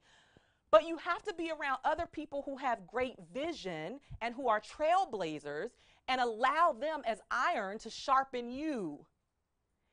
And you've got to be willing to listen and not be so egotistical about what you feel like is working and what you feel like it should be done. No, you need to follow the path of success. They say success leaves clues. So if successful people are suggesting things to me, guess what? I'm going to pay attention. So y'all know what I went and did? I went out and bought that iPhone. I was fussing all the time, all the way to the store. So I can't believe I got to buy an iPhone. And I was fussing about the price and fussing about learning it. And I'm never going to learn how to use this. And now I type probably 80 words a minute on that little keypad. And my husband teases me and he says, you know, I remember when you didn't even want to switch to the iPhone and you fussed about this and you fussed about. So it's okay to fuss about it, but do it anyway. And figure out what are the results that can benefit me as a result of expanding. Again, we don't use the word change because people are so afraid of change, but think of it and say, expanding. This is a time, this is an opportunity for me to expand. And then stop dodging greatness because you're afraid to try what you don't know. I am not a techie person at all. And again, I hang with Trevor and Shay because they are very technically inclined, especially Trevor, and they do the whole sales and the marketing and the pitch and all that. And that's great for me to learn those things, but it scares me. But it's okay, again, to be afraid of something, but not allow that to keep you hostage to your current reality and not expanding to something greater. Don't become a professional procrastinator. Some of you, again, think about it, think about it, think about it. Oh, well, I don't know. I don't know if I can afford it. I don't know if this is the right time. Guess what? You look at somebody else and you say, well, I wonder why she's so successful or he's so successful. Because while you were still thinking about it, they'd done it and moved on to the next thing. You have to be willing to get over this whole idea of procrastinating and putting it off and putting it off. Don't become a professional procrastinator. And to add to that, don't run from perfection paralysis. Run from perfection paralysis. It doesn't have to be perfect. Have you ever gone into the store and you go to the aisle where they sell the laundry detergent and you see Tide and on the side you see new and improved? Why is it new and improved? Is it because it was a hot mess the first time? Well, not necessarily. It might have been a really good product the first time it came out. But they went back and they analyzed, how do we make it even better? And now they bring it out and they say, now it's new and improved. So in your business, as this virtual CEO, put some things out there and be willing to look at it, laugh at yourself, at the mistakes that you may have made, but grow from it. And if you have to, put out a new and improved. I think the longer that you're in the journey and you're consistent with having your voice in the marketplace, you will always become new and improved. Again, I look back at my journey 5 years ago, and I look back 3 years ago, and sometimes I have to pinch myself because I don't even realize my own life. I'm like, wow, that's what happens when you're consistent. That's what happens when you fall down and you get back up and dust off quicker than anybody else. That's what it takes. Keep expanding, expanding, expanding, and just say, I choose to expand right now. Not, oh, I got to change this, I got to do something. No, right now I'm in a place in my journey, in my business, where I choose to expand because I know there's greater for me. And most importantly, remain teachable. Don't ever feel like you know it all. Don't ever feel like you don't have to sit at someone's feet of someone else who is successful and knows more than you. When I come to these live stream events, guess what I do? I come with my notepad and my pen because I can learn something from every other person who shares this platform. I don't ever go to a conference and just speak and leave. I sit in on other people's sessions. It doesn't matter if they've been doing it longer or less than me. I promise you there's something I can walk away with. And when you remain teachable, that's how you grow, that's how you expand. So you heard it. Playtime is over. I challenge you to do something you've never done before to get results you've never had before. Now is your time. right here, right now. Don't hold off any longer. Don't procrastinate. Don't talk about what you don't have. Do it afraid. Do it with what you have. Don't talk about, well, what you need. I need more resources. I need more connections. I need more money. Guess what? There's always going to be some need in your space of becoming the successful and profitable virtual CEO. But you only grow when you take the actions. And this is what I share with my clients. You have got to get to a place where you talk to yourself like an Olympic winner, like an Olympic champion. In the mornings, I put these things around my neck. My kids think I'm crazy. I say, well, you got to be a little crazy to be an entrepreneur, to do something that has no guaranteed results. I put these medals around my neck, and I run around the house, and I say, oh, yeah, today is going to be a good day. I'm going to impact some lives. I'm going to make some money. I'm going to create change. It's going to be, and my kids just looking at me with their mouths open like, Mommy, you crazy. You've got to be willing to talk to yourself like a winner, to think like a winner, to act like a winner, to read things that make you a winner, to listen to CDs that make you a winner. See, I'm jacking up all the electronics up in here, but I'm just saying you've got to think and act and behave like a winner. And most importantly, hang around other people who are winners, because all they can do is rub off on you.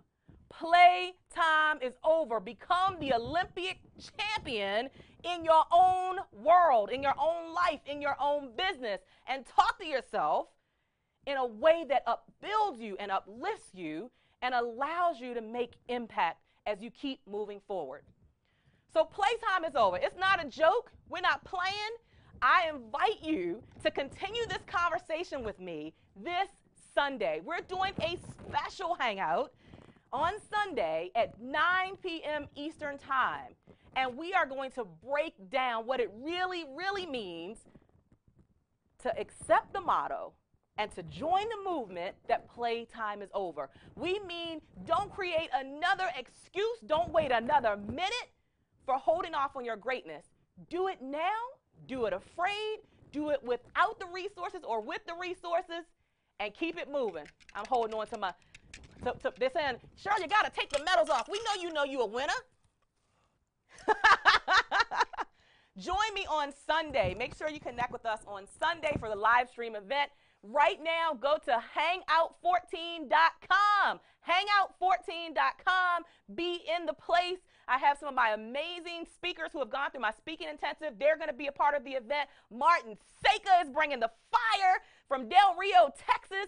Jenna Dyson is bringing the fire out of Houston. And Precious Williams of Curvy Girl Lingerie is bringing the fire out of Brooklyn, New York. You do not want to miss this event. Guys, it's been an honor. It's been a pleasure. Connect with me on social media and just keep putting it out in the universe. Play time is over. My time for greatness is right now. I will no longer hold myself hostage to the reality that I don't want. Thank you so much. Playtime is over. Those lights, when you come out, you be like, All right. Go back. They can hear you loud and clear. woohoo. They can hear you loud and clear on there. Whoa. Time is over. They know where to find you. They know where to go to. They make sure. Take us back to the main screen, Shay. I mean, that was just powerful. Okay. And by the way, you know, I gotta say the main Sure, that was screen. wonderful. I don't think they can hear. Mic Cheryl check. yet, but they can definitely Mic hear check. Cheryl. Mic check, mic check. Mic check, mic check. All right. Shay, by the way, make sure you follow Cheryl on Twitter. Make sure you follow her on Facebook. Make sure you follow her on LinkedIn. Follow her on YouTube. Follow her on Instagram. What is she really saying? Connect.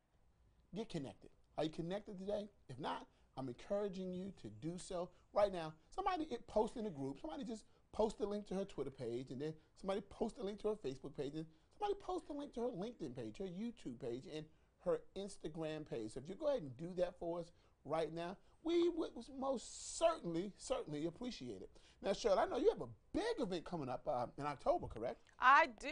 Yeah. Playtime is over. Playtime is We're over. keeping the movement going. The Playtime is over 2-day Women in Business Conference. I'm going to try this out, Cheryl. Let me tell you something. Cheryl, you said you put these on, you feel like a winner. I'm going to put these on. Winner, I'm a winner. I can do Cheryl, it. I can do you know it. what I really like about it, Cheryl? You couldn't just hang with just one. You had to get Oh, yeah, no. two. Yeah. You I get had to 3 gold medals you every had day. to get I mean, this is a strategy. This is the strategy. I mean, every morning when you get up, put your medals on. Glenn, you got some medals? Stacey, you got medals? Give me some medals. And then things say big. He say winner. I mean, you just go right in. This thing say winner. Glenn is saying, get back off the camera. Get back off the camera. This thing say winner. I mean, I'm amazed. But it's all about starting your day out on the right foot. Yep. Starting out believing that you're a winner. You sure you ain't got some extra ones here, I'll get you some. You special. You special. Give me some of the Flavor Flav kind. You know, they You want the big clock? For those of you don't know who Flavor Flav is, don't worry. It's a little before your time. Don't worry about that. So tell us a little bit about your Playtime is Over event coming up in October. Yeah, I'm super excited. Again, mark your calendars. It's October 31st and November 1st. That's a Friday and a Saturday. And we're holding it out at Crystal City, Arlington, Virginia. It's at the Doubletree Hotel. If you go to ptioconference.com, that just stands for Playtime is Over, ptioconference.com. It's a 2-day women in business conference. But what we are doing differently is we're separating the 2 days. So day 1, we are focusing on the woman behind the business. Okay. How do I create balance? How do I connect with other positive women who can encourage me and support me? How do I get a real schedule and manage my time? We're talking about all the behind the scenes that oftentimes they're not talked about. We talk about strategies, but okay, what about all the other stuff? How do I keep going when I feel like I don't have a system of support? All of those things are going to be discussed. How do I manage stress along this journey? How do I keep joy when I'm in that grind and I really don't feel like doing it? How do I maintain joy and do it anyway? That's all on day 1. And then day 2 is all about the strategies and the techniques of building this becoming a virtual CEO and building a sustainable and a profitable business. And you know, we got the best of the best. I mean, you know, Stacey NC Grant is our mistress of ceremony for the event. Whoop whoop. And Trevor and Shay, they're going to be doing a special elusive exclusive session on sales and marketing. How do you get from the idea to actually getting some money in your pocket? So a couple of questions. It's Shay out there waving. Fellas, we're out. Shay, this is not my first rodeo. It's my second, Shay. It's my second, Shay. Sounds like it sounds like it's his first rodeo. I'm like, hey, they got special for everybody that's watching right now. Now, the price to actually attend the Playtime is Over conference is over $500. Now, I'm going to put Cheryl on the spot here. I'm going to put her on the spot here. I'm going to do it for y'all. Do something special. Do something special. Woo. Everybody Come on, Cheryl. that's here right now. You know, you get scared. That's when you get scared. When Trevor start throwing out special, you be like, look, we ain't talking about this. See, I'm just something to make everybody a little nervous. Right. Now, what we're going to do, this is going to be a right now special. When? A right now special. It's not good and out. If you're watching it on replay, don't do this. You're not going to get the deal. This is for right now. Okay, here's what we're going to do. She's going to give you an amazing offer. So amazing that I'm not even going to say it on camera. But I assure you it's going to be amazing. Now, the price of the ticket is $4.99.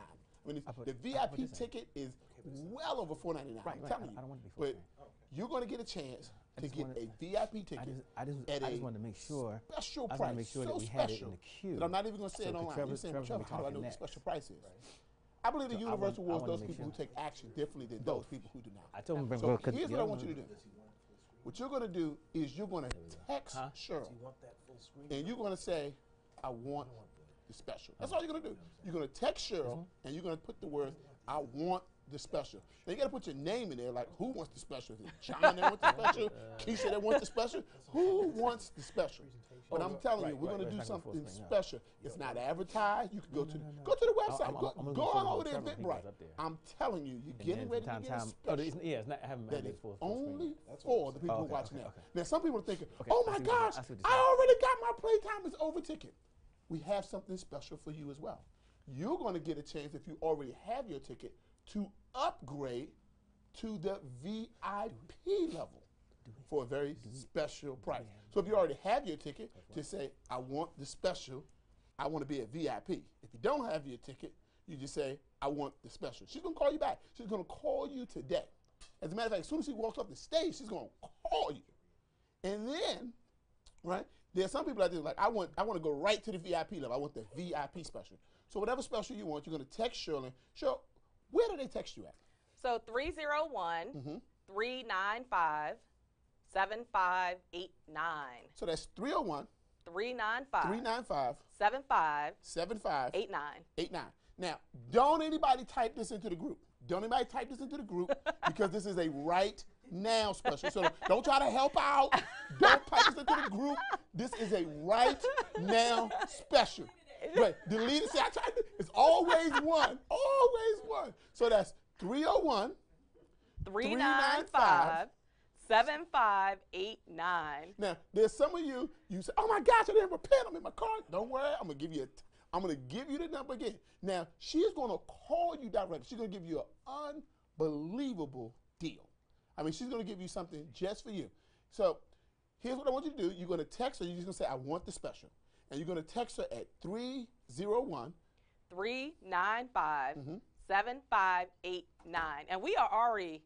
Yeah, I know. I know. So he offered these specials, and it's unbelievable because I don't even believe he's doing it. I know. Basically, listen, there are only about 12 tickets left. So good luck. Good luck to the people. He said good luck. Good luck to the people who got the tickets.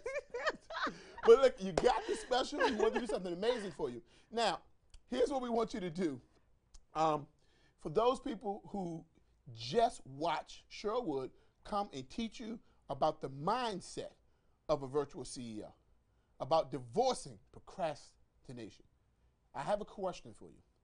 As you know, here in the private, the elusive, the exclusive Facebook group, which you can get to by going to virtualnetworkinglive.com or by clicking the link below, we have what we call a virtual applause. And it's where we show our appreciation for the trainer. If her message resonated with you, the first thing we want you to do is hit the like button. Just hit the like button. It's a way of just saying, we appreciate you. Your message resonated with us. But in addition to that, here's what I want you to think about. I want you to think about right now, what was your big takeaway? Just think about it right now. Just take a few seconds. What was your big takeaway?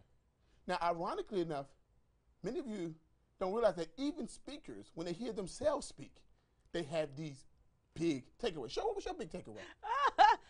You know what? My big takeaway, I think, was divorcing what doesn't work. I like that one. I like that one, yeah. Because there was a lot of stuff that didn't work in the beginning. I was like, why am I still doing this? But I had to come to the realization that it's not about continuing to do the things that don't work and hoping this time it's going to work. This time, no, it's eliminate that and try something new. Try something different. So that was your big takeaway? Yes. Okay. So by now, everybody has in their mind what your big takeaway was. And I'm going to ask you to do two things. How many things? Two things. First thing I want you to do is I want you to hit the share button above the video. And I want you to type in what your big takeaway was. Because your big takeaway could be somebody else's big breakthrough. You've been watching. I've been wanting to say that. Oh, she's been I mean, at home, every live stream, everything, I've been like, could be somebody else's big breakthrough. Oh, she's been watching. I've been watching the Masters. Oh, this is good. This is gonna be one of those legendary hangouts. So go ahead and post that right now. Now listen, type in there what your big takeaway was. Because really, it's not just about providing value to us, but we got to learn how to provide value to the people who are in our sphere of influence. And here's what happens. When you don't upgrade the people who are around you, as you are growing, they start to become a drag on you. They start to bring you down. And some of us, we can say, hey, it's really all their fault. But you were out there. You were at the training. You showed up early. And you got to learn how to give value. Because it's truly the way that we grow our own circle. So what was your big takeaway? Hit the share button above the video. And remember, your big takeaway could be somebody else's big breakthrough. So, now, yeah, okay. outnumbered in here, fellas. They are crazy, but we're outnumbered. But don't worry, fellas, I'm going to hold it down for us. Now, I wanted you to hit it above the video. I want you to hit the share button above the video. But then I want you to also type it into the private, into the elusive, into the exclusive Facebook group. And some of you say, well, why do I have to do it twice? Well, here's what I want you to know. The hand is a digital recorder for the mind. The hand is a digital recorder for the mind. And when you want to program your mind, one of the easiest way to program it is with your hands. And I use that as an example. Let's just say you were to close your eyes and you would take out a sheet of paper and you would close it and you would just to draw a picture.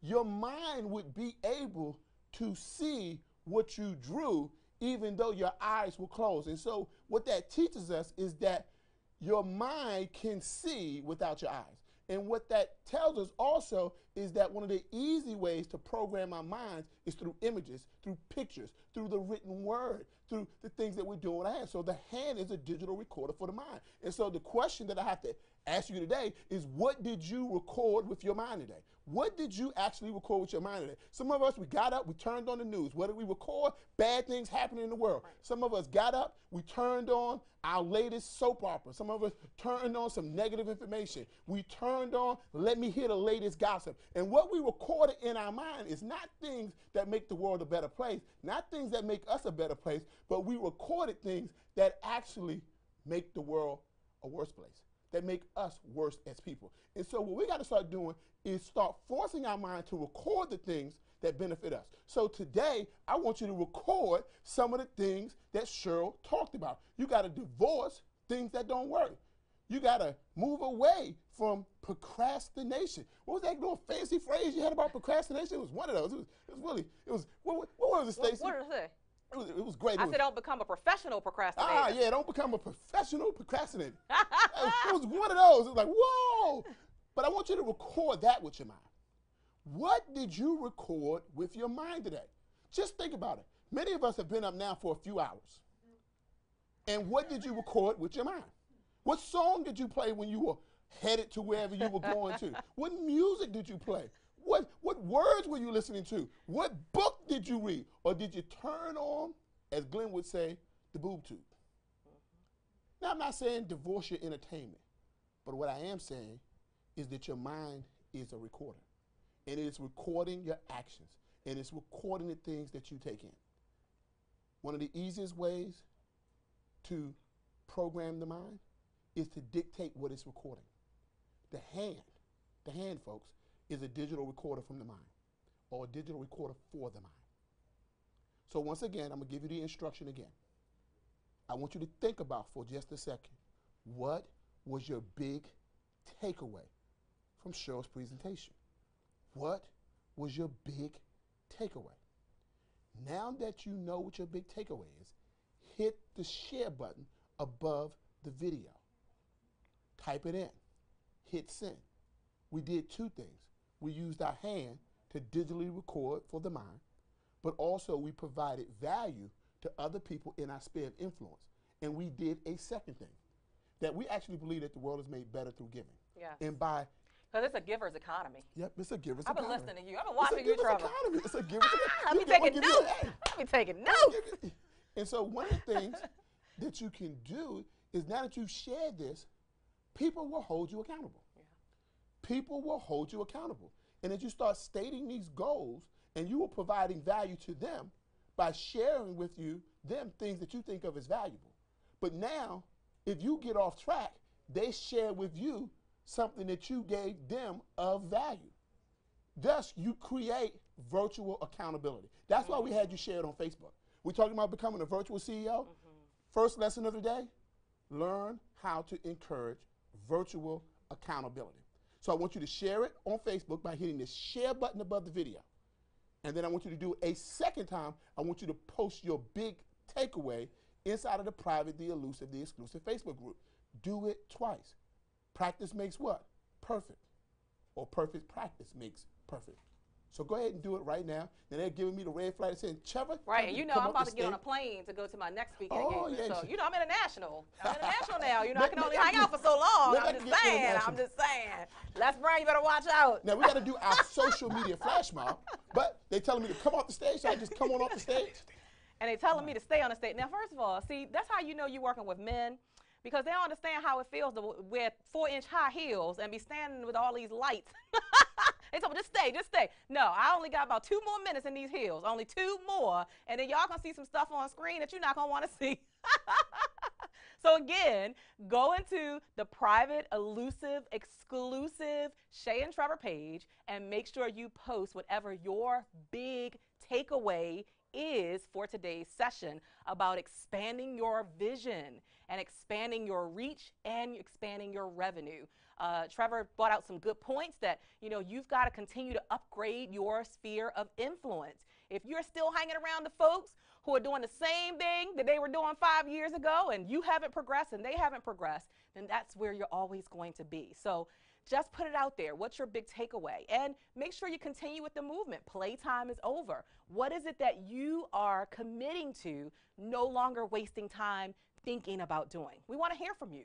We want to know exactly what you're going to execute. Remember, the whole presentation this morning about expanding was about taking action. We can think about it all day long. It can feel good in your spirit and good in your soul, but if you never act on it, you never get the results. Here's my buddy over here, Shay Brown. It's a great day. It's a great day. It's a great day. That was wonderful. I know you have to run. I Yes. know you have a lot going on. I'm international now, Shay. Thank you Thanks so to much y'all. for sharing. Thanks to you and Trevor, I'm international. Well, you know what? Here's what's really cool, and I know you got to go in 2 minutes, but I do want to say thank you for taking time to stop by today. Yes. For sharing your knowledge. You know, no matter how big Cheryl gets, no matter how many places that she speaks, no matter how often she gets on the plane, and the late night she takes care of her kids and your husband, and you're posting and you're up Yes. to with us to 2 in the morning. We called and we asked and said, Cheryl, will you take a few minutes to share with the audience what it takes to become a virtual CEO? And she said yes. Now, I don't know what she had to do to get here this morning on a Saturday morning when you got 2 twins and another little one. I'm not sure what she did last night. I was on Facebook. I'm like, she's up. It's like 1 or 2 in the morning. Yeah, exactly. She's up, but she's here. She's looking fabulous. Thank you so much. That Thank was you. incredible. We appreciate Thank all you do. All right. Go do what you have Playtime to is do. over. Here goes my Hold on, girl. hold on, Here goes hold my on. I girl. gotta thank the woman herself. See, this is the kind of love you Playtime get. is over, honey. Playtime is over. This is my sister. Was that Woo. a message or was that a message? Oh, I tell you, I Cheryl, love boy, you. I love you. We I are beyond so love you. excited. Look, this is we another gonna have some fun. international sister right yes, here. honey. And I was all scared. I was like, girl, I know you stay booked.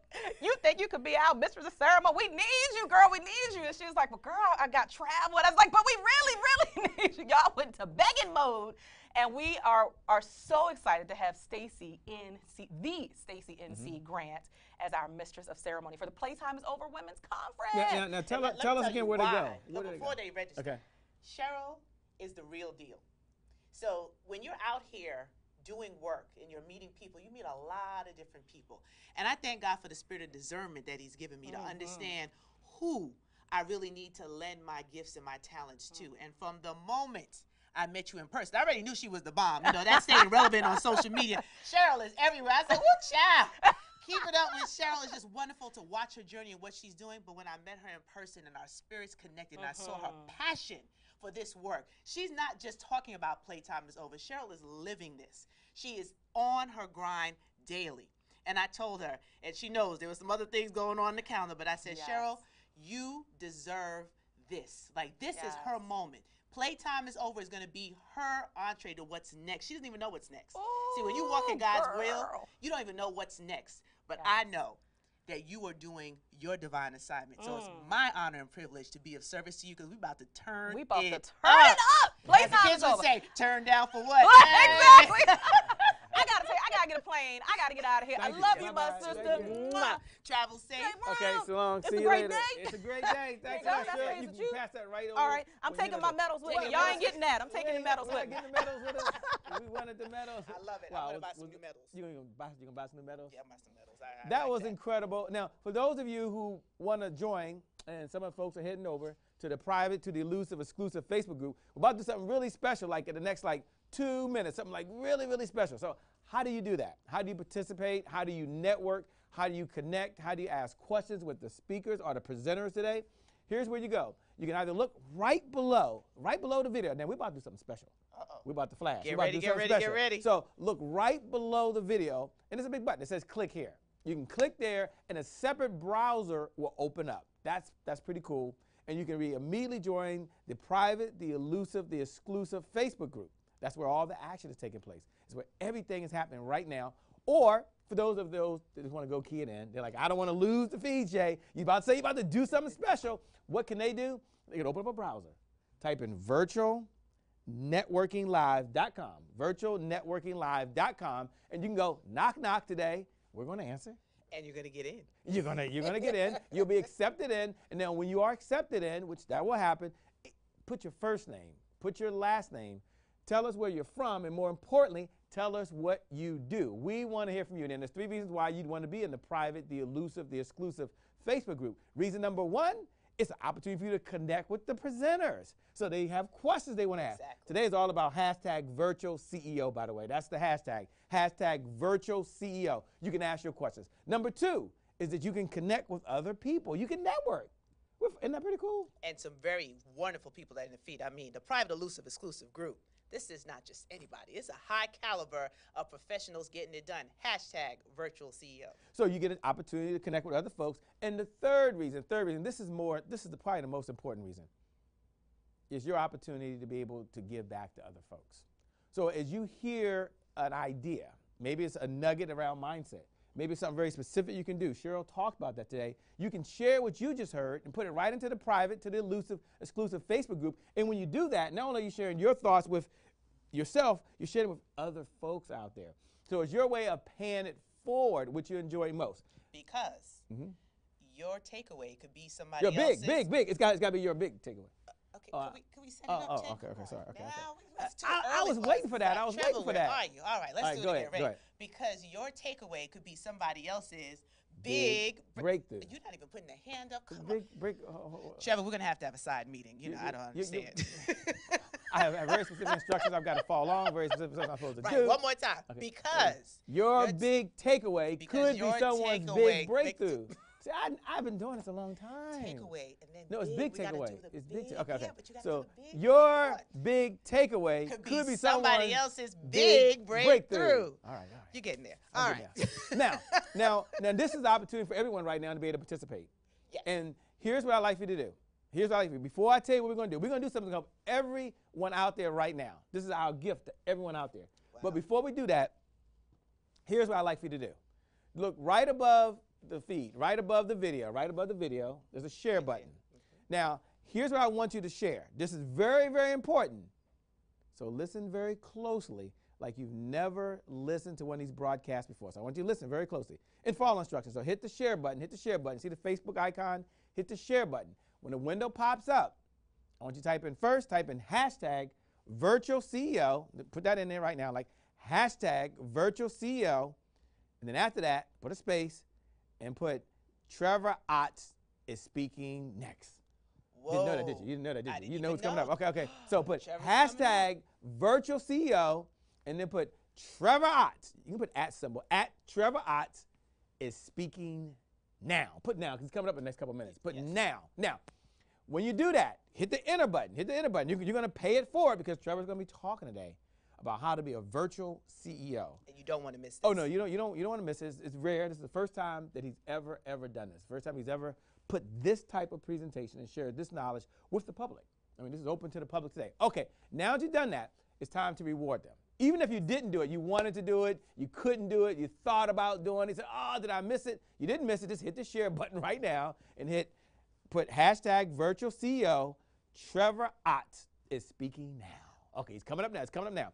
Now, we're going to reward folks, and we're going to do something for all of the viewers out there today. For everyone that's in virtual networking live in the private group, we're going to do the flash mob. This is Now, so do you much fun. you call to do this? It's been a while. yeah. The social media flash mob. Social media flash mob. Okay. And you got to get the hand right. Trevor, don't worry. I have him under control over here. Now, remember, you got to get the hand and the hip. I get the hand and the hip. Okay. All right. So, here's how the social media flash mob works. This is really cool. I mean, I enjoy doing this. I mean, I enjoy hearing the presenters. I love hearing the information. Love seeing you. I mean, eyeball face to face. I mean, normally it's through the power of these Live fiber in living optic color. lines. I see you somewhere else. But today you're here. Yeah, You're yeah, here. how am I She's looking? live. Am I right? You're looking, How's the you're looking makeup? fabulous. You know, You're looking okay, fabulous. just You're looking checking. glamorous Thank as you. always. As always. I even set my game up. I have a Yeah, you blazer have on on. blue. I have a That's how I blazer know on you love today. me. Yes. Oh, blue. Oh, blue and white. She's a Zeta. You know, one of them, yeah. At this age, we still like to joke. Well, Trevor wore red and white today. You know, so I let him. Okay, I you let him. did- I let him okay, do the he's red and white. representing for you, okay. Representing. So here's what we're gonna do. For those out there watching right now, you can participate. Go over to the virtualnetworkinglive.com. If you're not there, get there. For those that are there, here's what we're gonna do. We're gonna do the social media flash mob. Tell them how it works. So what we need you to do right now is go into Virtual Networking Live. Mm-hmm. Put your first name, your last name, where you're from, and what you do. We're gonna add your Twitter handle. We'll start with It's Twitter. been a while since that. Put Oh. your first name, put your last name, and then put your Facebook, Facebook. business All right, we're gonna page. do Facebook your first. Facebook business page. So, for example, I'm gonna make it real easy. For example, if it was Shay Brown, and I am Shay Brown, I'm the Shay Brown, I would type in Shay. That's my first name. Go ahead. Matter of fact, why don't you do this right now? Just right now, put your hands on your keyboard right now, or if you're on your cell phone, do this right now. Put your first name, Or your Shay. tablet. Don't type Shay. Or your tablet, that's right, or your iPad. Then Brown, and then I put where I'm from, so I put Washington, D.C. And then I would type in my Facebook business page. So for example, Glenn, let's make this go full screen for example. So for example, I would put Facebook, www.facebook.com/ Your business Shay Brown Sales. Glenn, give us the big full picture so they can get an example. So www, it's the one in the monitor now, www.facebook.com/ Shay Brown Sales. Now, once you do that, your image is going to pop right up. So your image of your like page is going to pop up, and then we're going to have you hit enter in a moment. We're going to do the social media flash mob. So everyone do that right now. And right now, don't worry about looking at Stacy in the eye. You can't see us right now. Go to put your first name, put your last name, because we're going to help people get some likes today. Okay. We're going to let people spotlight their business. And here's the good news, Stacy. It costs them nothing. Absolutely free. No, it costs them nothing. Today is no cost. This is all about giving and helping other people. So first name, last name, where you're from, and your Facebook page. Now, when you put www.facebook.com/ your page. Mine says Shay Brown Sales. Trevor Ott says Trevor Ott. What's your Facebook page? Stacy NC Grant. Okay, www.facebook.com/ Stacy NC Grant. Someone type that in there for Stacy NC Grant. Now, once you do that, hit enter. Glenn, you can come back to us now. Hit enter, hit enter. So we're going to give you a minute to do that. Type your first name, type your last name. Now, why would you want to do this? You might be thinking, they might be thinking, Stacy, why should they do this? Tell them one reason they should do it. Because we want to pay it forward. You know, it's the giver's economy. Once you put the information in, you're going to connect with all the people who are part of this community. And can you imagine picking up a couple thousand new friends that you can interact with, that you can be of service to, that can collaborate and do joint ventures? It is endless, the possibilities that are ahead of you once you put out there your willingness to be a part of this community, and let us know how we can go ahead and click and like you. And you think if you like a few people, they might turn around and want to like you back? So absolutely. So I'm going to get the clock out now. If you haven't done it yet, put your first name, put your last name, where you're from, and your Facebook business page. And there's 3 reasons why you want to do it. Number 1 is because it's your page. There's a problem out there. You created this page to help other people solve a problem. So put it out there. Number 2 is our big give back to them. It's an opportunity for you to promote what you do with the entire world right now. And the third reason you want to do it, is because someone right now has the goal of finding you. Did you know that right now? There's someone out there right now that has the goal of finding you so you can solve the problems that you have right now. So on the count of 3, we're going to do something called social media flash mob. What this means is we're going to give everyone 2 minutes. 2 minutes to put their information in, and then once you do that, we're going to do 2 minutes, and give you an opportunity to go out there and like as many pages as fast as you possibly can. Now, if they haven't done it yet, Stacy, let me give them one more time. Tell them what to do. Put their first name. Put your first name, your last name, where you're from, and then type in your Facebook fan page. So that's www.facebook.com/ and then whatever you selected as your fan page. That way we can find you. It'll automatically pop up when you put it in the feed, and everyone can easily go and like your page. Oh, I can't wait. I have a lot of fun doing this. Matter of fact, I'm gonna get my phone out. Yes, I'm gonna get my phone. Hands ready? There's some folks that are doing it right now. Doing I'm the gonna countdown. get it. Oh, you want to see who's doing it? No. Yeah. Well, see, I'm learning how to be a virtual CEO for my cell phone. And that's an iPhone, by the way, right? Oh. It's an iPhone. It's an iPhone. It's an iPhone. You don't like the iPhone? Oh yeah, you know I do. It's just we have. Oh, some, it's Trevor. It's Trevor. Google Yeah, users yeah. out there, Trevor and still has Trevor, the other one yeah. that doesn't quite work, which is why he can't use it half the time. But I'm gonna stop promoting because. But it's okay. Yeah, I'm gonna give Look Trevor a how hard easy time. it is. Look at the background, how beautiful it is on this phone. Okay, now they put it in there. They put their links in there already. I'm seeing it on here. Let me give them a little secret. Let's just say you post your Facebook page. Let's just say it's facebook.com/TrevorOtts. Mm-hmm. After you type in the link to your Facebook business page, hit the space bar, Hit the space bar. and that will automatically tell Facebook to go out and pull in your link and pull in the images from your page. So you see that some people post it, and they post it, and you just see their first name and their last name, where they're from, and you see a link, and it looks all boring. But other people post it where you see a picture, and if they can just click right on it. So what I want everybody to do, we're just gonna learn to do it right. This is a training session. What are we learning now? We're learning about virtual networking. First we talked about virtual accountability. Now we're talking about virtual networking. And in virtual networking, you just wanna do it better. Now, here's what I want you to do. Post your first name, post your last name. In addition to that, tell us where you're from so people know who they are connecting to and where they're from. Then post the actual link to your Facebook business page. After that, hit the space bar. Then hit post.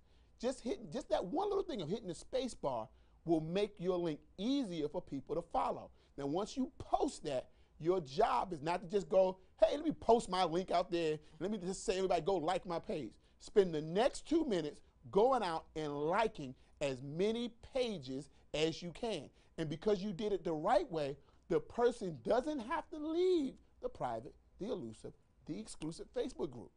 They get to just click on it right there. They just hit the like button. They don't have to leave the page, and that way they can like a lot of pages. So if you're out there right now, everybody, just go ahead and redo it again. If you've already done it, no problem. You're just posting again. Welcome to the social media flash mob. All right, so on the count of three, social media flash mob. Trevor give you very specific instructions. You ready? 3, 2, 1, 2, 3. Social media flash mob. We're getting there close. So for the next 2 minutes, I have my clock out right now. I have the clock out right now. And go out there right now and like as many pages as you possibly can over the next 2 minutes. You're going to like someone else's page. So you're going to go into the private, to the elusive, exclusive Facebook group. If you're not there, go to virtualnetworkinglive.com. Again, virtualnetworkinglive.com. Once you get there, like someone's pages right now. Do it right now. Do it right now. Like someone's pages. Now, I'm seeing them out there right now. And if you like somebody's pages, tell them you liked it. Just put like. Just put like, so they know that you connected with them. Oh, that is brilliant. And here's the good news. You can like it, like Trevor said, right there. So I'm going here right now because I'm a virtual CEO for my cell phone. I don't got time to carry a laptop around. So here it is, life right here. So we're liking LaDonna Martin's page. We can like it, and we can tell her we like it right here. We're going to like, there's Teresa's page. We're going to like that. Yes. Mercedes' page. Now, I'm going to go to the bottom and like some of these people that started early. So as Trevor said, if you already posted your page Hattie out McCutcheon. there, do it again. We're liking Jamie Cooper's page. Jamie Cooper, Minister Vanessa's of Hospitality. Anika page. Harris, we want you to redo yours. Anita Harris, redo redo yours, I'm hearing. Oh, that's right, Trevor got a mic on. Setzer, we want you to redo yours. Terrence Unstoppable's page, I've liked. Akika Harris, is that what you said? Anika Harris? My other set of eyes on. Oh, yeah, you're like me now. I'm getting there. I'm getting there. So, as Trevor said, for those that put their Facebook page out there, if you didn't see your image pop below, put your Facebook page, www.facebook.com/your page, and then once you do that, put a space. So that it'll go out there, press the space bar, so it'll go out there and it'll grab your image. And Dwayne Drumuggle, go ahead and redo yours. Diane Smith, you want to redo yours so it's easier for people to connect. LaToya Cooper, great job. I actually like LaToya's. And LaToya's. you'll see how yours is supposed to look. After you post the link to your page, hit the space bar. Post the link and then hit the space bar. Then hit post. This is the secret to making Facebook go out and pull in the images from the pages and the links that you're posting. Absolutely. So now you've got 2 minutes. 2 minutes. I'm starting the clock over again. Starting the clock. Giving you 2 minutes. Go out there right now. Post your page and then like as many pages as you can. MZ Virtue. I see Terrence she just Lethbridge, did her go out page. and redo Reloaded. yours real quick. I'm going to go ahead and like her page. Jeffrey Hill from Little Rock, Arkansas is on here, by the way. It says Hill Financial Group. We're going to like his page as well. So we just liked his page. Faith A. Believer. She just posted her page. Faith A. Believer. That's my girl. That's her girl. We're going to like her page. Keisha Bass. We're going to like her page from Seattle, Washington. Wow. Thanks a lot for joining us from Seattle, Washington. We're going to like her page as well. Now, we've got about a minute and a half. And Go out Shay, there, let like me as just, many let me just help pages. Terrence Lethbridge out there. Terrence, what I want you to do is I want you to post you have Terrence Lethbridge, and then you have www.facebook.com/unstoppablecoaching.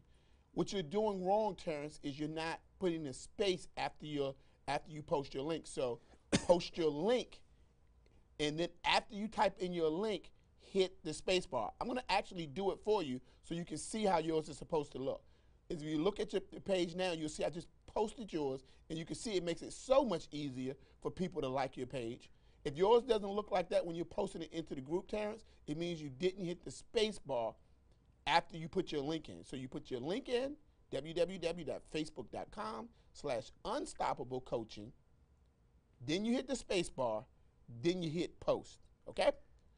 And then also, Pamela, Destined for Greatness. You want to put a space bar after yours as well. I see the page there. I just can't click on it right inside the phone. So as Trevor just mentioned, you heard him talk very specifically. Once you put the link in, did you know this? I didn't know that. I didn't know that. Yeah, you have to. You're always space learning bar. something new. No, It's we're the virtual CEO. We're always learning. Dominique, there we go, Dominique. You go Dominique. mobile. We're gonna hit right there, space bar right there. We're gonna hit the bar. She got in there just right. We've got about 45 seconds. Dwayne from Waldorf. Again, you need to put a space there at the very end. Some folks are doing it. Instructions. Yeah, follow the instructions. I'll make it easier. Shay, I got for a us. note from Anika. Anika Harris, I'm doing yours now. And Anika, I see what's wrong. You had a period at the end of yours. So I'm going to go ahead. I'm going to repost yours for you. And by the way, Shay, let's welcome Kashana Holland. Hey, Kashana. By the way, Anika, the problem that you're having is you actually put a period at the end of your Facebook link. You put a period at the end of your Facebook link. That's why it's not working. Not a period. You want a space bar. You want the space bar. So we're liking it. We got about maybe 20 seconds left. We're going to give people a bonus 30 seconds. We're going to do something very special for them. Really generous. I'm going to give them a special day because some folks are really struggling. This is new to them, but it's a way for them to spotlight their company, spotlight what they do, and also to like other people. Now, if you don't have a Facebook page right now, don't worry about sitting back and relaxing. Go out there into the private group and check the book for someone else's Facebook page. Yeah, and Anika Harris, we did notice we actually typed in your link. That is actually not the right link for your Facebook page, so you want to check the link. I actually posted that link, and I typed it into my browser, and I get an error. So that's why it's not pulling in. So you want to double check your link, and then come on back into the group and post it. So just going over to your business page, grab that link, copy it, and come right back. All righty? And Regina Sealy, I've already liked her page. Regina, that's one of my Destiny designers. Oh, it's one of your Destiny Designs. Okay, Yes, she's in the house. She's posting her page up there. Arlene Spam is in the house. Oh, yeah. Arlene, hey, is in the house. Henry Irving is in the house. Hey, Henry. Marcus Parkinson. Now, Marcus, his page didn't quite come up, but it says Managing Director of, I'm just seeing GERU here, but let's all go out there and like his page. I'm going to give about another 10 seconds, and then we're going to move right on because coming up next is none other than the Trevor Ott. He'll be coming up. He's in the queue. He'll be coming up as soon as we finish speaking here. Mercedes Hawkins. Hey, Mercedes, I'm glad that you're back. Glad that you're inside the private, elusive, exclusive Facebook group. And I did get all your text messages, so I'm really glad that you're able to get back out. Okay, with that, there's Terrence, Unstoppable Coaching. Oh, Terrence, very yours nice. looks really good, Unstoppable Coaching. Pat Williams from Fontana, California. Oh, California. Golden Life West Coast. Small Business. Oh, thanks a lot for joining. We're going to like her page. Rita Flores Moore. Oh, look at that. That's a nice demo. that's really Rita Moore Speakers. Oh, that is really cool. I'm going to go ahead and like her page too. See, Rita. Hey, Rita, thanks a lot for joining us down there in, I think she's in Richmond, Virginia. Oh, okay. Could be Richmond or Hampton, Virginia. I can't remember Rita at this moment. Oh, it says right there, Richmond, Virginia. Oh, look at that. It's really, really nice. Okay, with that being said, we have coming up, oh, here's one. Let's get this person. Tarnisha, Faced by Grace Conley. I'm going to like her page. I'm liking as many as I can on here. And I'm going to go back, and we're going to continue to like pages as we Yes. go. I'm gonna But go get we, my we, iPad. you say what now? I'm gonna get my iPad. You'll get your iPad? Oh, yeah. See, I'm doing mine from mobile phone, Or I 7 can do figures. it on my phone. You know, either one. I have the iPad and the iPhone. So, you know. Ah, okay. She has both. Okay. With that being said, coming up, and the just biggest giver. the biggest giver. The biggest giver. He's been so excited about this. This I whole know. concept of virtual CEO, something that we've only really shared with commercial clients, but today he's going to open up his big bag of secrets, if you will. I can't believe he's doing it. This is the first time. Oh, it's going to be a lot of fun. It's going to be a lot of fun. He's put together a presentation, something very special. Now he's going to have, for those that are listening, they want to get your paper and get your pen. Go ahead right now, get a paper and piece of paper out, a pen and a piece of paper out. So go ahead and do that right now. Number two, we're going to do one last thing. We're going to go ahead and give him an introduction that he does for other folks. It's not often he gets a chance to be introduced. He's normally on the other side. So he has to introduce other folks. So here's how we want to introduce Trevor Ott. Look above the share button. Now, even if you've done it already, maybe you shared it on Facebook, maybe you shared it on Twitter, maybe you shared it on LinkedIn, share it again, because coming up, we'll be talking about hashtag virtual CEO. So what do I want you to do? What do I want you to do? They're saying, Shay, what should I do right now? Here's what I want you to do. Hit the Facebook icon, hit the share button right there. Just hit the share button right now. Once you hit the share button, type in this. At Trevor Ott. So put at Trevor Ott is presenting right now. Just put at Trevor Ott is presenting right now. And then finish that with hashtag virtual CEO. Hashtag virtual CEO. So hit the share button, right?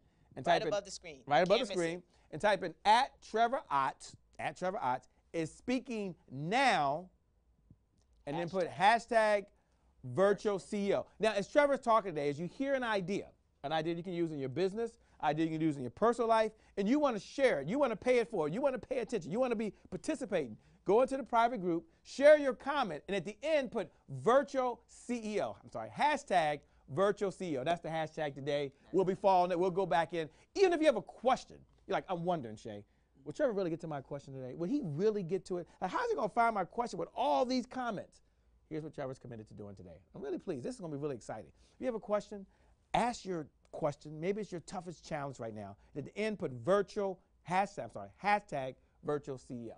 So with that being said, let's bring the person to the stage that does 3 things. Number 1, he helps people automate their businesses, which is really, really cool.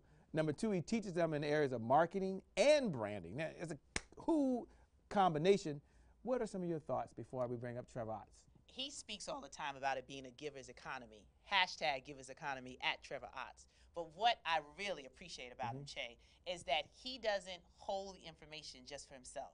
He's here to teach you what he knows. He's here to tell you how he's helped the corporate clients be able to take their business to the next level. He's here to really give you some insider secrets. Now, I don't know a lot of people that give insider secrets, that understand the marketing and the branding and how to really automate and make your life easier. It's not about working harder, it's about working smarter. And he has all of the resources and techniques to help you understand how to be hashtag virtual CEO. He has the biggest heart that I know. He's committed to doing the work. He always brings his A game, and he operates in the spirit of excellence. So you're in for a treat. You still have 1 minute to go above the screen, share this out at Trevor Ott is speaking now. Hashtag virtual CEO. This is going to be the greatest gift you can give someone this weekend. I guarantee you it is going to change the lives of those who know that 2014 is the year to play full out, and they're ready to be a profitable virtual CEO.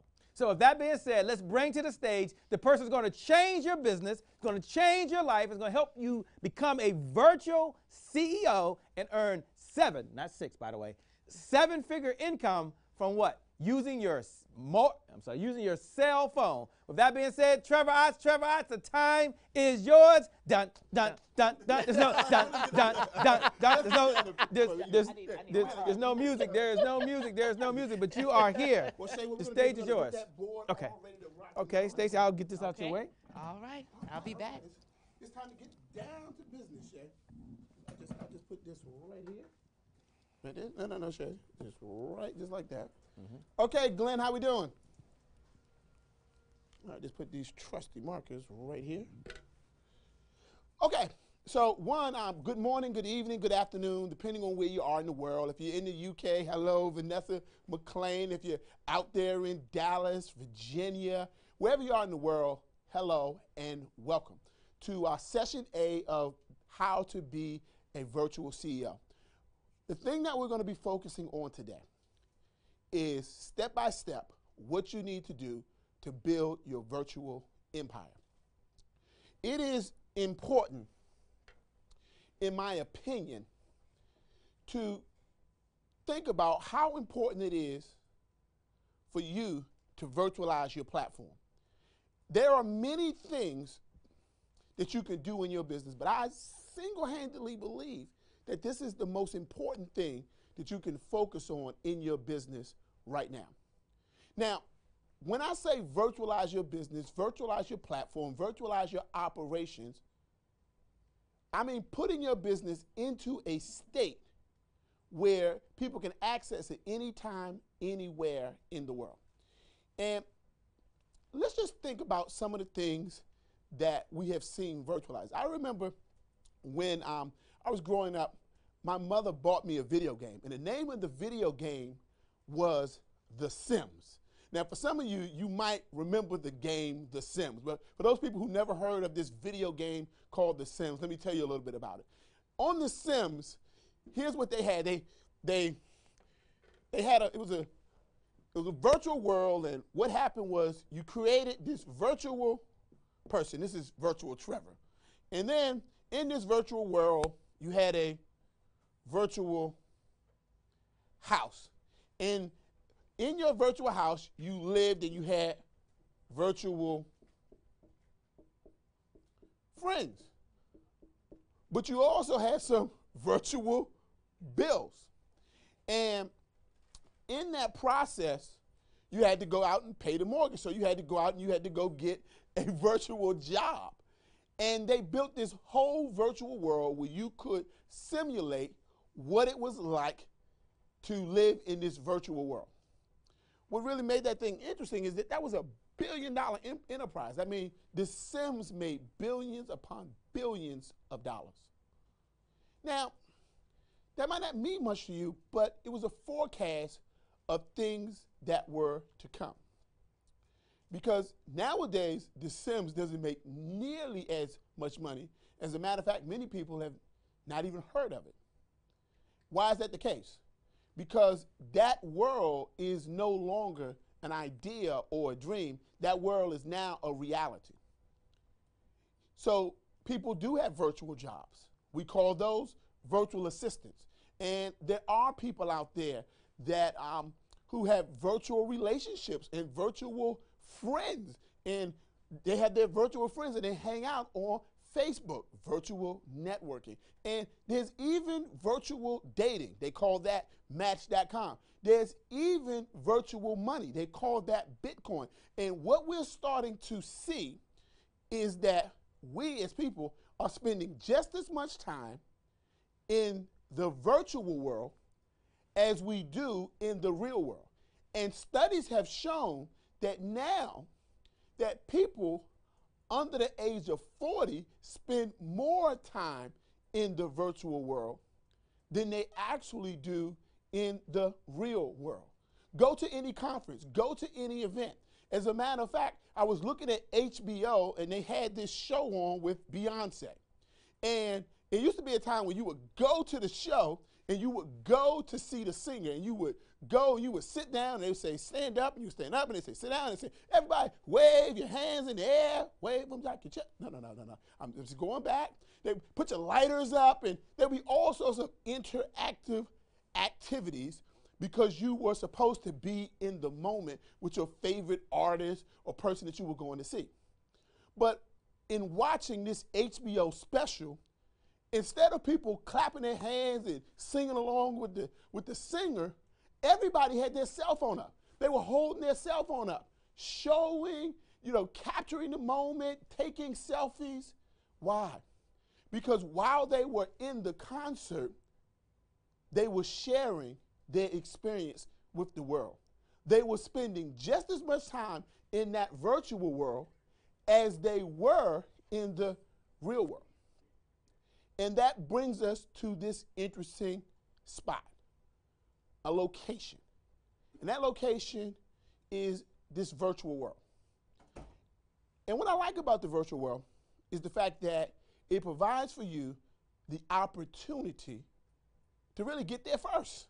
It provides you the opportunity to really level the playing field. It's sort of like the old California gold rush. And I believe that those who get there first, who master that space first, will actually be the next billionaires of our lifetime, the next Bill Gates, the next billionaires that are dominating our economy. And so it's tremendous opportunity for those who understand what's happening and have a strategic game plan for how they're going to master it. I came out of real estate, as many of you know. And in real estate, the thing that was really great about real estate is you were taught that the less of something that exists, the more it was worth. And so what you would do is you would go out and get your piece of land or your piece of the world, and you would try to own it because it would become worth more money sooner or later. And so what's starting to happen in this digital space is you got to go out and you got to do the same thing. You got to go out and claim your place, your piece of this virtual world. You got to go out and kind of set your flag on the moon. I mean, I wonder, you know, how would I feel if I was like the first guy on the moon? I got there and I put my flag there first. How would you feel? Well, you get an opportunity to set up in that digital world, in that virtual world, you get to set up a business that somebody might not have thought about. You get a chance to create an opportunity that a person might not have gotten a chance to be exposed to. You get a chance to do that. And so that's what creating this virtual world is all about. Now, let's just look at the importance of it. I remember when one of my first business jobs, or my first foray into business, I remember that you had to have a few items. You had to have a, what's that, Stacy? They had to have a Franklin planner, right? They had to have a Franklin planner, right? And so you weren't official unless you had your Franklin planner. And so, you know, you keep your schedule and you'd write down all your stuff and you would say, let me check my what? Schedule. And in your schedule, you would write down, oh, I got a plan for this, I got a plan for that, and you would have your little Franklin planner. Well, eventually, somebody came along and said, this is inconvenient. Somebody came along and said, there's got to be a better way. And what they did was they digitized that Franklin planner, and that became the product known as the PDA. Manufactured by what company? Palm. Does anybody remember the Palm Pilot? For those people who had a Palm Pilot, or you know what I'm talking about, just put hashtag Palm Pilot into the private, elusive, exclusive Facebook group. But that became known as the Palm Pilot. Now, what's really interesting is that Palm Pilot was not the first person to come up with the idea. They were the first person to properly execute the product, to properly execute the idea. And in that instance, they digitized the Franklin planner and almost put them out of business. Can you imagine what would have happened if Franklin Planner would have put out their own PDA? Would we be talking about the Palm Pilot, or would we be talking about the Franklin Pilot? So just in missing that opportunity, they missed the chance to grow the brand globally. And so your children may never know what a Franklin Planner is. So that was the digitizing of the product and the digitizing of the brand. And when you don't digitize your brand or your products or your services that your company is offering, oftentimes you miss your chance to have your brand be profitable in the future, to be considered down the line. And that was just the digitization phase. And in the digitization phase, all they did was make their products more portable. All that they did was make your schedule more portable. Then along came another company and said, why do we have to always carry around our calendars? What if I don't want to carry around the Franklin Planner? What if I don't want to carry around the Palm Pilot? Lord knows, what if I lose my stylus? You remember that? I had a stylus, I lost my stylus. Like, oh my God, what if I lost my stylus?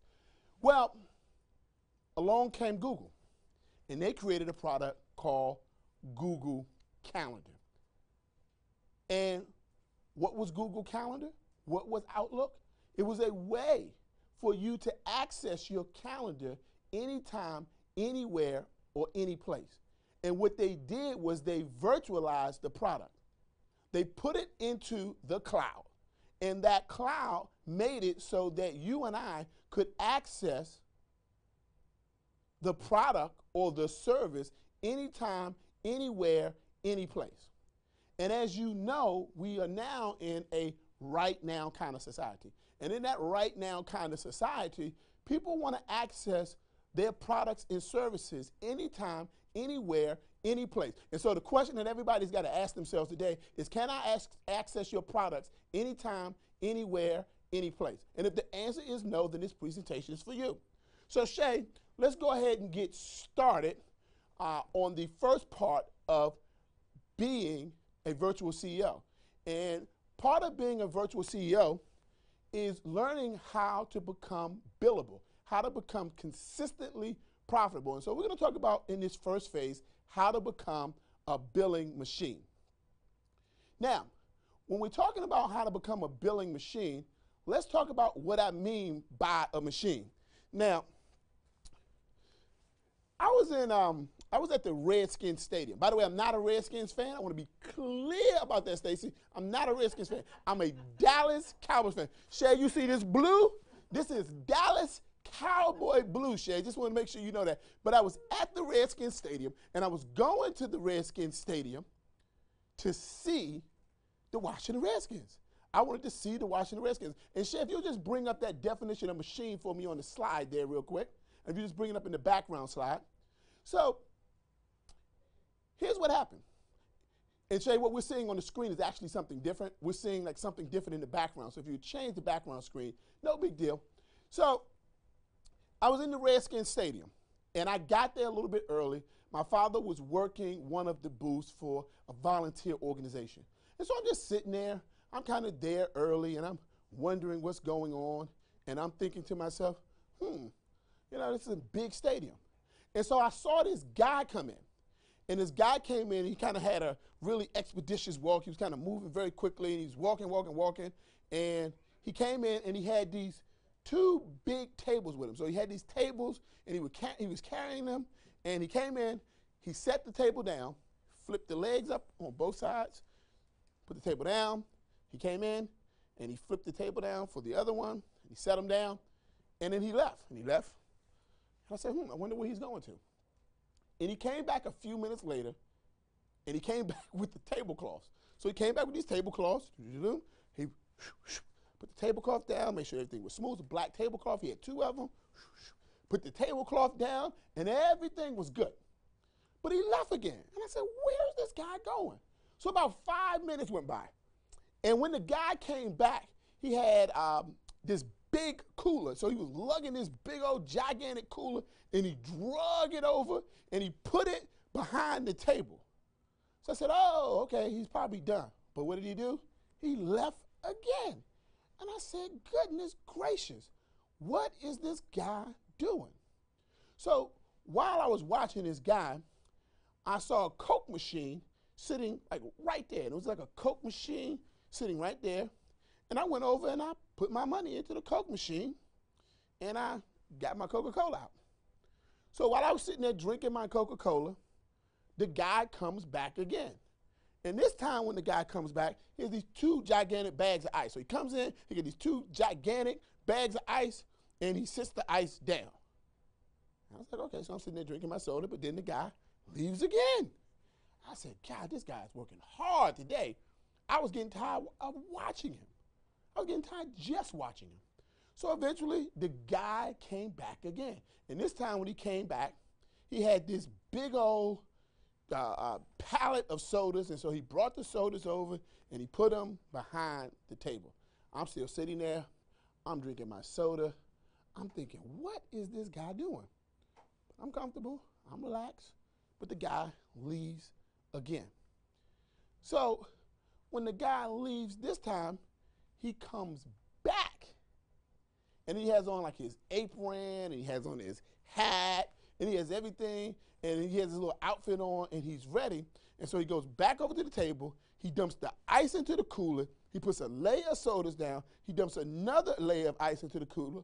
He puts some more sodas down. He puts another layer of ice into the cooler, and then he puts some more sodas in there. And I said, oh, this guy's a vendor. This guy is setting up. Got it. Okay, so I get what the guy is doing. But the guy leaves again. And when he leaves this time, he's kind of going around and he's asking people, do they have change for a 20? Do they have change for a 50? So he's getting a bunch of ones, so he's getting prepared to vend. So he gets his change, and then he comes back over to the table, and after about maybe like an hour, once the games is starting to let people in, he starts selling. He says, get your cold sodas, get your ice cold water, get your sodas. And this guy was ready for business. And I looked at it, I said, God, that guy is working hard. Now, here's what I noticed. This guy had a line of people that were lining up to get sodas. But I noticed something, that there was another line of people getting Coke from the Coke machine. There was his line, get your cold sodas, get your cold waters, get them right here, get them ice cold. And there was the soda machine. Soda machine wasn't doing any talking. There was the soda machine. The soda machine, I didn't see the soda machine going back and forth to get a table. There was the soda machine, and I didn't see the soda machine getting a tablecloth to get set up. There was the soda machine right there. I didn't see the soda machine trying to get people to come to the table. Get your cold sodas. I didn't see the soda machine doing anything. All I saw at the soda machine was people stepping up, putting money into the machine, and products were coming out. They were putting money into the machine, and product was coming out. And I sat there and thought to myself, this is kind of interesting. Here's what was going on. There was the vendor, and there was the vending machine. Now, the vendor was following classic business logic. Work hard, and you get to the top. Work what? Hard, and you get to the top. But there was the vending machine, and it was not working hard, and it was still at the top. And so I asked myself, and I'm asking you to ask yourself this, are you more like the vendor, or are you more like the vending machine? Are you more like the vendor, or are you more like the vending machine? See, that machine, it wasn't working hard. Let me tell you how the Coke machine works. The Coke machine, which is nothing more than a distribution system for a product, works a little bit like this. The person who owns the machine goes over to the machine, opens up the machine, it got a little lock on there, you kind of twist it, you open the machine, you put the product in the machine, soda, soda, soda, soda, soda, soda, soda, right? Close the machine, boom, turn it, lock it, close it, and you just relax. You don't do anything. A couple of weeks come by, you go back to the machine, you open it up, open it. First, you take the money out. Then you put some more products in so you can get some more money out. And many of us, when we're operating our business, we're really operating more like vendors and less like the vending machine. And the reason that is because we are more focused on the actual product than the actual distribution of the product. And so as a virtual CEO, you got to be focused on your systems, and you got to be focused on how you're going to actually distribute the products and services that you offer. So that's what I mean when I say the definition of a machine. I want you to be a machine. I want your business to run a system, to be functional, to produce predictable results. So Shay, why don't we bring the slides back up real quick? And if they don't bring those slides back up, don't worry. Trevor has his trusty board here. And Shay, what we see on the computer is not what we see on the screen, but not a problem. Don't you worry. Shay and those guys, they will get it together.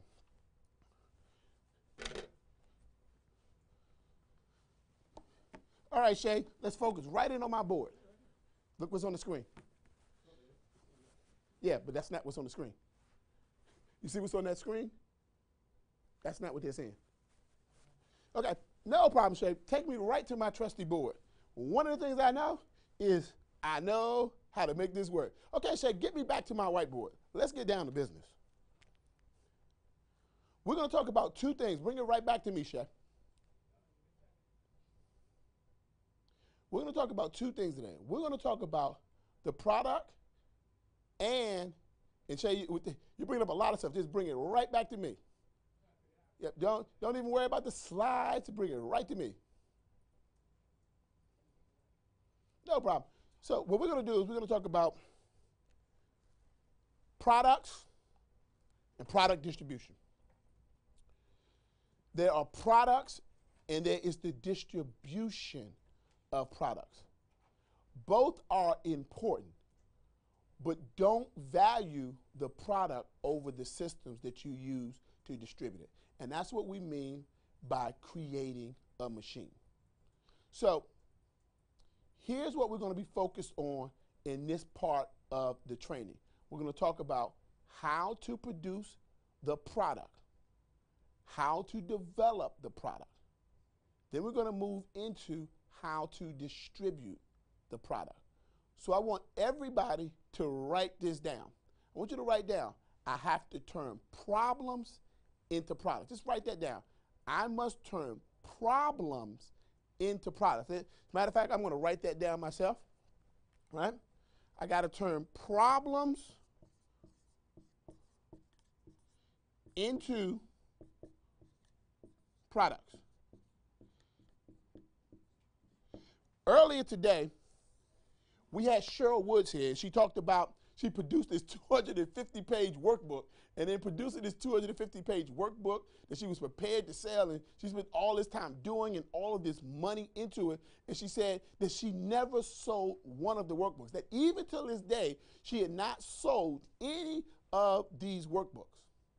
And the reason is, she said, is because she had not done her research. The reason that she gave is because she had not surveyed to see if there was an interest. Now, not everybody has a department that can go out and research whether this product is going to work or whether there's a demand for this particular product. So let me show you a quick way to get around having a research and development department. Let me show you a way by which you can produce products that will always have a raving client base. So we got to turn problems, write this down, we got to turn problems into products. We got to turn problems into products, okay? So using as an example, let's suppose that I have a problem, and the problem that I have is I have no hair. There are products that solve that problem. I can go and buy a toupee. Somebody created a toupee as a way to solve problems for people who have no hair. Now, I'm not suggesting that you go out and get a toupee, but it is an example of turning a problem into a product, okay? Because all products, at their core, all products are the solution to somebody's problem. All products are the solution to somebody's problem. So you got to turn problems into products. Why? Because all products are merely just solutions to somebody's problem. Now, let's go a little further. I remember when I was a kid, I grew up in Landover, Maryland, and I grew up in a little cul-de-sac called Palmer Park. What I call the cul-de-sac, some people might call the hood. Some people might call it a low-income area. But it was the place that I called home. And in my neighborhood, I wasn't the safest of places, but it was the place we called home. And in my particular neighborhood, we didn't have convenience stores. My mother told me because people were robbing them, and so they all went out of business. And we didn't have banks. And so because we didn't have a convenience store in my neighborhood, there was a lady in my neighborhood, and Stacey, I know you don't know anything about this in New York, and I know, Keisha, you don't know anything about that down in Richmond, but in my neighborhood, in my low-income neighborhood, we had the candy lady. We had the candy lady. Now, the reason that we had a candy lady is because the candy lady had a store, because we didn't have convenience stores in my low-income neighborhood. And so you would go to the candy lady's house and you would knock on the door, and when the candy lady came to the door, she had on her robe, she had on some slippers, and she had some curlers in her hair. Now, I don't care if you went to our house on a Friday, I don't care if you went there on a Sunday, I don't care if you went there at 8 o'clock in the morning or 2 o'clock in the day. When candy lady came to the door, she had on a robe, she had on some slippers, and she had rollers in her hair. And I used to always wonder, does she have another outfit? Now, turns out, I was a kid, so the only thing I knew that candy lady sold was candy. But turns out she sold Clorox and all sorts of other things. But what she did was she turned a problem into a product. The problem was we did not have a convenience store in our low-income neighborhood. And so what she set up was a product or products that became the solution to my neighborhood's problem. And so did she have to do a fancy survey group? Did she have to wonder whether there was a desire or a need for her product? No, she didn't have to do that. The reason she didn't have to do that is because she knew what the problem was. She was well acquainted with the problem. And here's what I want you to know. You are well acquainted with problems in your sphere of influence. And your problems, you got to start looking at, your problems are not problems. Start to see your problems as blessings. Your problems are not a curse. They are actually blessings. You get uniquely acquainted with the problem so that you can come up with unique solutions that solve that problem. Now, I'm not suggesting you put some slippers on and have your house robe on and come to the door with colors, but I am suggesting that you can turn problems into products. Now, in my neighborhood, we also had a rec center. And we went down to the rec center, and I would go down to the rec center. Many of you don't know this. I never told anybody in the world this, but I would go to the rec center, and I was a bumper pool champion. Now, for many of you who don't know, I think that bumper pool should be an Olympic sport. So some of y'all don't know what bumper pool is, but for those people who actually know what bumper pool is, just go ahead and type hashtag bumper pool. Type it into the private, elusive, exclusive Facebook group. Just go ahead and do it right now. But I was a bumper pool champion, and I learned it at the rec center. And the rec center was the place where we played basketball, where we played ping pong, where we played bumper pool. Trevor was a bumper pool champion. And I had a great time. I grew up there, and I spent summer after summer there. Well, I remember this one particular time, we went to the rec center. And in going to the rec center, we were there. My mother took us there, and it was a little unusual because my mother was taking us to the rec center. So I said, hey, maybe mom wants to play bumper pool. Maybe she wants to shoot a few hoops. But as it turns out, my mother actually was coming to the rec center, and she was bringing us because it was time for the community meeting. And so many of you have been to the community meeting. And so at the community meeting, I noticed that everybody was a little tense. And I was looking around, I said, wow, look at all these adults here. They were in the gymnasium. I'm thinking that we're going to be playing basketball, but as it turns out, they got all these chairs down, and they're prepared for the meeting. And in noticing that everybody was tense, I said, wow, I wonder what's going to go on. And I looked over, and I saw Candy Lady. I'm like, hey, Candy Lady, how you doing? By the way, you know what Candy Lady had on? She had on her slippers, she had on a robe, and she had on her curlers. I was like, I think that was like her outfit. I think that was maybe her uniform for her store. But anyway, I saw her there, and I saw many of the people in our community. And sitting at the front table was a group of businessmen, and they had their briefcases. And I noticed that they were tense too. So eventually the meeting comes to order. And when the meeting comes to order, the guys stand up, and they introduce themselves. And basically the person who is the town mayor talks about the fact that the community is upset that there were no banks in our neighborhood. There were no banks. And so they were upset. And so the other men sitting at the table were supposed to be providing a solution. And so what they did is they got up and they stood up and they said, the reason why you don't have a bank in your neighborhood is due to the fact that the people in your neighborhood keep taking out more money than they actually have in the bank. And because they're taking out more money than they actually have in the bank, we lose money, and we're in the business of making money. Now, by the way, they were brought there to become a solution for the problem. But instead, what they gave was excuses about why it can't happen. And that's like a lot of our businesses, is that we see these problems, and we have these problems that we see in our business, that we see in our lives, that we see in our spirit influence, and what we do is we come up with reasons for why it can't happen. So needless to say, everybody that was in the meeting, they were upset. Everybody in the meeting left discouraged.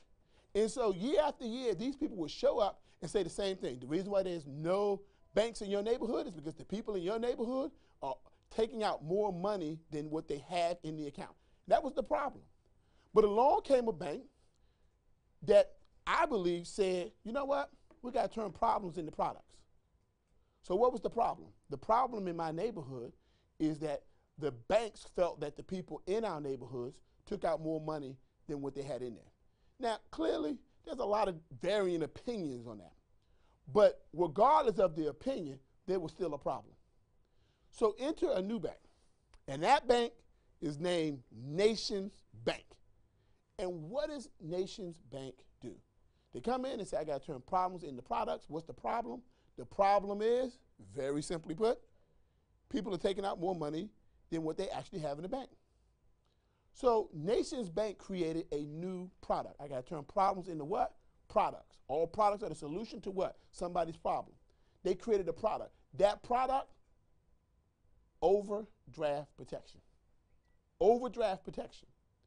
And so in my neighborhood, that bank made a killing because they turned problems into products. Nations Bank actually made so much money that they went on to become one of the top 5 banks in the country, which is now Bank of America.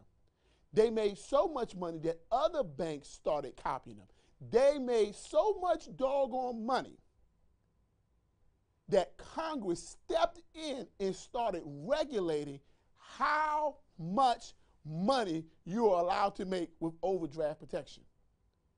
They made so much money that now if you were to go to Bank of America, they have a new product. You don't believe me? Check this one out. They now have a new product. It's called Extended Overdraft Protection.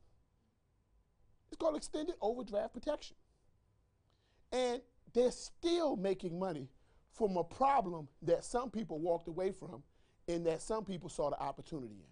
So I want you to write this down.